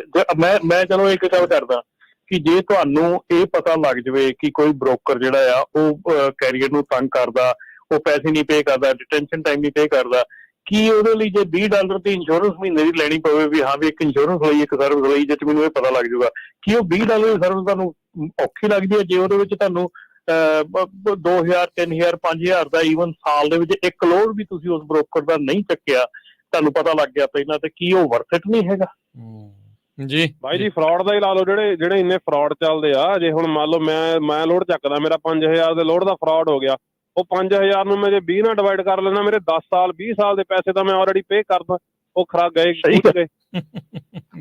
ਨਾਲੇ ਦੂਜੀ ਗੱਲ ਹੈ ਇੱਕ ਹੋਰ ਵੱਡੀ ਚੀਜ਼ ਆ ਸਾਡੇ 'ਚ ਇੱਕ ਕੈਰੀਅਰ ਦੇ ਵਿੱਚ ਇੱਕ ਬਹੁਤ ਵੱਡੀ ਚੀਜ਼ ਹੈ ਜਿਹੜੀ ਪ੍ਰੋਬਲਮ ਹੈ, ਅਸੀਂ ਆਪਣੀ ਕੋਈ ਵੀ ਪ੍ਰੋਬਲਮ ਸ਼ੇਅਰ ਨਹੀਂ ਕਰਦੇ। ਇਹ ਸ਼ੇਅਰਿੰਗ ਆ, ਇਹ ਜਿਹੜੀ ਰਿਪੋਰਟਿੰਗ ਹੈ ਨਾ, ਸ਼ੇਅਰਿੰਗ ਆ। ਤੁਸੀਂ ਇਕੱਲੀ ਰਿਪੋਰਟ ਨਹੀਂ ਕਰ ਰਹੇ। ਇਹ ਨਾ ਸੋਚ ਕੇ ਕਰੋ ਵੀ ਮੈਂ ਰਿਪੋਰਟ ਕਰ ਰਿਹਾ ਤੇ ਮੈਨੂੰ ਇਹਦੇ ਪੈਸੇ ਮਿਲ ਜਾਣੇ ਜਾਂ ਕੁਝ ਹੋ ਜਾਣਾ। ਇਹ ਸੋਚ ਕੇ ਲੌਂਗ ਟਰਮ ਫਾਇਦਾ ਆ, ਇਹਦਾ ਲੌਂਗ ਟਰਮ ਦੇ ਵਿੱਚ ਫਾਇਦਾ ਹੋਊਗਾ। ਇਹਦਾ ਅੱਜ ਮੈਂ ਕਿਸੇ ਦਾ ਫਾਇਦਾ ਕਰਦਾ, ਕੱਲ ਨੂੰ ਕੋਈ ਮੇਰਾ ਕਰੂਗਾ। ਨਾਲੇ ਇਹਦੇ ਵਿੱਚ ਕਲੈਕਸ਼ਨ ਦਾ ਇੰਤਜ਼ਾਮ ਵੀ ਆ ਵੀ ਜੇ ਤੁਹਾਡਾ ਲੋਡ ਨਹੀਂ ਤੁਹਾਡਾ ਰਿਕਵਰ ਹੋ ਰਿਹਾ, ਨਹੀਂ ਤੁਹਾਡੀ ਉਹ ਬ੍ਰੋਕਰ ਪੇ ਕਰ ਰਿਹਾ, then it goes to collection. ਜੋ ਕਲੈਕਸ਼ਨ 'ਚ ਜਾਂਦਾ, ਤੁਹਾਡੇ ਨਾਲ ਕਲੈਕਸ਼ਨ ਕੰਪਨੀ ਗੱਲ ਕਰਦੀ ਆ, ਤੁਸੀਂ ਉਹਦੇ ਉੱਤੇ ਬ੍ਰੋਕਰ ਤੇ ਪੂਰਾ ਸ਼ਿਕੰਜਾ ਕੱਸਦੇ ਆ। ਬਿਲਕੁਲ ਜੀ। Thank you Sunny. Thank you. Service ਲੈ ਰਹੇ ਆ, ਜਦੋਂ ਕਿਸੇ ਦੀ ਸਰਵਿਸ ਦੇ ਲਈ ਮਨੀ ਹੁੰਦੀ ਆ ਤੇ ਉਹ ਜੇ ਤੁਸੀਂ ਪੇ ਕਰਦੇ ਆ ਤੇ ਤੁਹਾਨੂੰ ਉਸ ਦੇ ਲਈ ਫਾਇਦਾ ਹੁੰਦਾ, ਇਸੇ ਲਈ ਉਹ ਜਿਹੜੀ ਸਰਵਿਸ ਆ, ਹਾਂ ਜੇ ਉਹ ਚੰਗੀ ਨਹੀਂ ਆ ਉਹ ਬਦਲ ਤੁਸੀਂ ਸਕਦੇ ਆ, ਉਸ ਨੂੰ ਤੁਸੀਂ ਤਬਦੀਲ ਜਿਹੜੀ ਉਹ ਕਰ ਸਕਦੇ ਆ। ਮਾਫੀ ਚਾਹੁੰਦੇ ਆ ਹੋਰ ਕਾਲਸ ਜਿਹੜੀਆਂ ਨਹੀਂ ਲੈ ਸਕਾਂਗੇ, ਜਿਹੜੇ ਸਰੋਤੇ ਹੋਲਡ ਤੇ ਰਹਿ ਗਏ ਆ, ਮਾਫੀ ਚਾਹੁੰਦੇ ਉਹਨਾਂ ਤੋਂ। ਅਗਲੀ ਵਾਰੀ ਜਿਹੜਾ ਹੋਰ ਥੋੜਾ ਜਲਦੀ ਟਰਾਈ ਕਰਿਓ ਕਾਲ ਕਰਨ ਦੀ। ਪ੍ਰੋਗਰਾਮ ਦਾ ਸਮਾਂ ਜਿਹੜਾ ਉਹ ਹੁਣ ਸਮਾਪਤ ਜਿਹੜਾ ਆ ਜਾਂਦੇ ਜਾਂਦੇ ਰਾਜਕਨਵੀਰ ਸਿੰਘ ਜੀ ਫੇਰ ਆਪਾਂ ਇੱਕ ਵਾਰੀ ਬੇ ਬ੍ਰਿਜ ਦੇ ਉੱਤੇ ਜੋ ਪ੍ਰੋਟੈਸਟ ਚੱਲ ਰਿਹਾ ਸਵੇਰ ਦਾ, ਹਜੇ ਵੀ ਸਾਰੀਆਂ ਲੇਨਸ ਕਲੋਜ਼ਡ ਆ। ਜੋ ਇੱਕ ਸਿਰਫ ਉਹਨੀ ਐਮਰਜੈਂਸੀ ਲੇਨ ਖੋਲੀ ਆ, ਲੋਕਾਂ ਨੂੰ ਅਰੈਸਟ ਕਰ ਰਹੇ ਆ, ਕਾਰਾਂ ਜੋ ਟਰੱਕ ਉੱਥੇ ਬਲੌਕ ਕੀਤੇ ਸੀ ਉਹਨਾਂ ਨੂੰ ਟੋ ਕਰ ਰਹੇ ਹੈਗੇ ਆ, ਪਰ ਹਜੇ ਵੀ ਉਹ ਖੁੱਲਿਆ ਨਹੀਂ। ਤੁਹਾਨੂੰ ਸਾਰਿਆਂ ਨੂੰ ਪਤਾ ਵੀ ਬੇ ਬ੍ਰਿਜ ਬਹੁਤ ਬਿਜ਼ੀ ਹੁੰਦਾ ਹੈ, ਇੰਪੋਰਟੈਂਟ ਚੀਜ਼ ਆ। ਸੋ ਜੇ ਕੋਈ ਟਰੱਕਰ ਭਰਾ ਜਿਹੜੇ ਆਪਣੇ ਸੁਣ ਰਹੇ ਜਾਂ ਜਿਹੜੇ ਬੇ ਬ੍ਰਿਜ ਰਾਹੀਂ ਸੈਨ ਫਰਾਂਸਿਸਕੋ ਜਾਣਾ ਆ, ਉਹ ਉਹਨੂੰ ਉਧਰੋਂ ਨਾ ਜਾਣ, ਦੂਸਰੀ ਸਾਈਡ ਤੋਂ ਇੱਧਰ 101 ਅਲਦੀ ATT ਤੇ ਆ ਕੇ ਇੱਧਰੋਂ ਚਲੇ ਜਾਣ। ਪਰ ਹਜੇ ਲੱਗਦਾ ਵੀ ਕਾਫੀ ਲੰਮਾ ਸਮਾਂ ਲੱਗੂਗਾ ਉਹਨਾਂ ਨੂੰ ਕਲੀਨ ਅਪ ਕਰਨ ਦੇ ਲਈ। ਰੈਪਿਡ ਐਕਸ਼ਨ ਫੋਰਸ ਸਵਾਟ ਟੀਮ ਮਿਲਟਰੀ ਜਿਹੜੀ ਆ ਔਨ ਕਾਲ ਆ ਟ੍ਰੈਜਰ ਆਈਲੈਂਡ ਦੇ ਉੱਤੇ। ਐਪਿਕ ਹੋ ਗਿਆ ਆ ਇਹ ਕੰਮ ਜਿਹੜਾ ਇਹ ਫ੍ਰੀ ਪੈਲਸਤੀਨ ਵਾਲਿਆਂ ਨੇ ਉੱਥੇ ਮੁਜ਼ਾਹਰਾ ਕੀਤਾ ਹੈ, ਜੈਨੋਸਾਈਡ ਦੇ ਉਲਟ ਜਿਹੜਾ ਇਹਨਾਂ ਨੇ ਮੁਜ਼ਾਹਰਾ ਕੀਤਾ ਹੈ, ਤੇ ਕਹਿੰਦੇ ਸੀਜ਼ ਫਾਇਰ ਤੁਰੰਤ ਜਿਹੜੀ ਆ ਉਹ ਕੀਤੀ ਜਾਵੇ। ਅਜੇ ਵੀ ਸਥਿਤੀ ਕਾਬੂ 'ਚ ਨਹੀਂ ਆ, ਕਾਫੀ ਜ਼ਿਆਦਾ ਜਿਹੜੀਆਂ ਗ੍ਰਿਫਤਾਰੀਆਂ ਇਸ ਟਾਈਮ ਹੋ ਰਹੀਆਂ ਨੇ, ਤੇ ਹੁਣ ਦੇਖੋ ਅੱਗੇ ਕੀ ਹੁੰਦਾ ਆ। ਉੱਥੇ ਕਹਿ ਰਿਹਾ ਵੀ ਭਾਈ ਜਿਹੜਾ ਸਾਡਾ ਪ੍ਰੈਜ਼ੀਡੈਂਟ ਆ, ਜਿਹੜਾ ਜੈਨੋਸਾਈਡ ਹੋ ਰਿਹਾ ਆ ਉਸ ਨੂੰ ਹੱਲਾਸ਼ੇਰੀ ਦੇ ਰਿਹਾ ਆ, ਸੋ ਇਸ ਲਈ ਉਹਨਾਂ ਨੇ ਬੇ ਏਰੀਏ ਦਾ ਬੇ ਬ੍ਰਿਜ ਆ ਉਸ ਨੂੰ ਸ਼ਟ ਡਾਊਨ ਕੀਤਾ, cease fire the. Hundreds of ਹਾਂ ਸੈਂਕੜੇ ਲੋਕ ਪਹੁੰਚੇ ਆ, ਲੋਕਾਂ ਨੇ ਗੱਡੀਆਂ ਉੱਥੇ ਪਾਰਕ ਕਰਤੀਆਂ ਵਿੱਚ ਉਹਦੇ, ਤੇ ਉਹ ਹੁਣ ਉਹਨਾਂ ਨੂੰ ਗ੍ਰਿਫਤਾਰ ਕਰ ਰਹੇ ਆ। ਸ਼ੈਰਿਫ ਦੀਆਂ ਜਿਹੜੀਆਂ ਬੱਸਾਂ ਆ ਉਹਨਾਂ ਨੂੰ ਕਲੀਅਰ ਕਰਨ ਦੇ ਲਈ ਜਿਹੜੇ ਉਹ ਕਰ ਰਹੇ ਆ। ਕਹਿੰਦੇ CHP ਕਹਿ ਰਿਹਾ ਵੀ ਸਾਰੇ ਪ੍ਰੋਟੈਸਟਰਸ ਉਹਨਾਂ ਨੂੰ ਗ੍ਰਿਫਤਾਰ ਕਰ ਲਿਆ ਗਿਆ ਆ ਤੇ ਹੁਣ ਉਹਨੂੰ ਕਲੀਅਰ ਕੀਤਾ ਜਾਊਗਾ। ਸੋ ਆਉਣ ਵਾਲੇ ਕੁਝ ਘੰਟਿਆਂ 'ਚ ਲੱਗ ਰਿਹਾ ਆ ਵੀ ਭਾਈ ਇਹਨਾਂ ਨੇ ਇੱਥੋਂ ਜਿਹੜਾ ਇਸ ਨੂੰ ਕਲੀਅਰ ਕਰ ਦੇਣਾ ਆ, ਪਰ ਇੱਕ ਵੱਡੀ ਜਿਹੜੀ ਚੀਜ਼ ਆ ਉਹ ਅੱਜ ਵਾਪਰੀ ਹੈਗੀ ਆ। ਤੇ ਪੂਰੀ ਦੁਨੀਆ ਦੇ ਵਿੱਚ ਉਹ ਜਿਹੜਾ ਆਪਣਾ ਪ੍ਰੋਟੈਸਟ ਸ਼ੋਅ ਕਰ ਗਏ ਆ, ਕਿਉਂਕਿ ਏਸ਼ੀਅਨ ਕੰਟਰੀਆਂ ਦੇ ਫਾਈਨੈਂਸ ਮਿਨਿਸਟਰ ਤੇ ਚਾਈਨਾ ਦਾ ਜਿਹੜਾ ਲੀਡਰ ਆ ਉਹ ਇੱਥੇ ਆਇਆ ਹੋਇਆ। ਸੋ ਅੱਜ ਦੀ ਜਿਹੜੀ ਨਿਊਜ਼ ਆ ਵਰਲਡ 'ਚ ਇਹ ਸਭ ਤੋਂ ਵੱਡੀ ਨਿਊਜ਼ ਬਣੀ ਹੋਈ ਆ ਜੀ। ਸੋ ਪ੍ਰੋ ਸੀਜ਼ ਫਾਇਰ ਪ੍ਰੋਟੈਸਟਰ ਆਏ ਆ, ਕਈ ਕਹਿੰਦੇ ਵੀ ਇਹਨਾਂ ਨੂੰ ਤੁਰੰਤ ਗ੍ਰਿਫਤਾਰ ਜਿਹੜਾ ਉਹ ਨਾਲ ਕਰੋ, ਉਹਨਾਂ ਦੀਆਂ ਵਹੀਕਲਸ ਇੰਪਾਊਂਡ ਕਰੋ, ਤੇ ਜਿਹੜਾ ਲੋਕਾਂ ਨੂੰ ਉਹਨਾਂ ਨੇ ਤੰਗ ਕੀਤਾ ਹੈ ਉਹ ਹਟਾਓ। ਦੂਜੇ ਕਹਿੰਦੇ ਆ ਵੀ ਨਹੀਂ ਜੀ ਸੀਜ਼ ਫਾਇਰ ਤਾਂ ਹੋਣੀ ਚਾਹੀਦੀ ਆ। ਸੋ ਆਪੋ ਆਪਣੇ ਵਿਚਾਰਾਂ ਦੇ ਨਾਲ ਲੋਕੀ ਉੱਥੇ ਲੱਗੇ ਹੋਏ ਆ। ਹੁਣ ਲੈਂਦੇ ਜੀ ਇਜਾਜ਼ਤ, ਜਿੱਦਾਂ ਕੋਈ ਹੋਰ ਅਪਡੇਟਸ ਹੋਈਆਂ ਇਸ ਦੇ ਬਾਬਤ ਵੀ ਆਪਾਂ ਤੁਹਾਨੂੰ ਦੱਸਦੇ ਜਾਵਾਂਗੇ। ਸਾਡੇ ਵੱਲੋਂ ਸਭ ਨੂੰ ਪਿਆਰ ਭਰੀ ਸਤਿ ਸ਼੍ਰੀ ਅਕਾਲ। ਸਤਿ ਸ਼੍ਰੀ ਅਕਾਲ।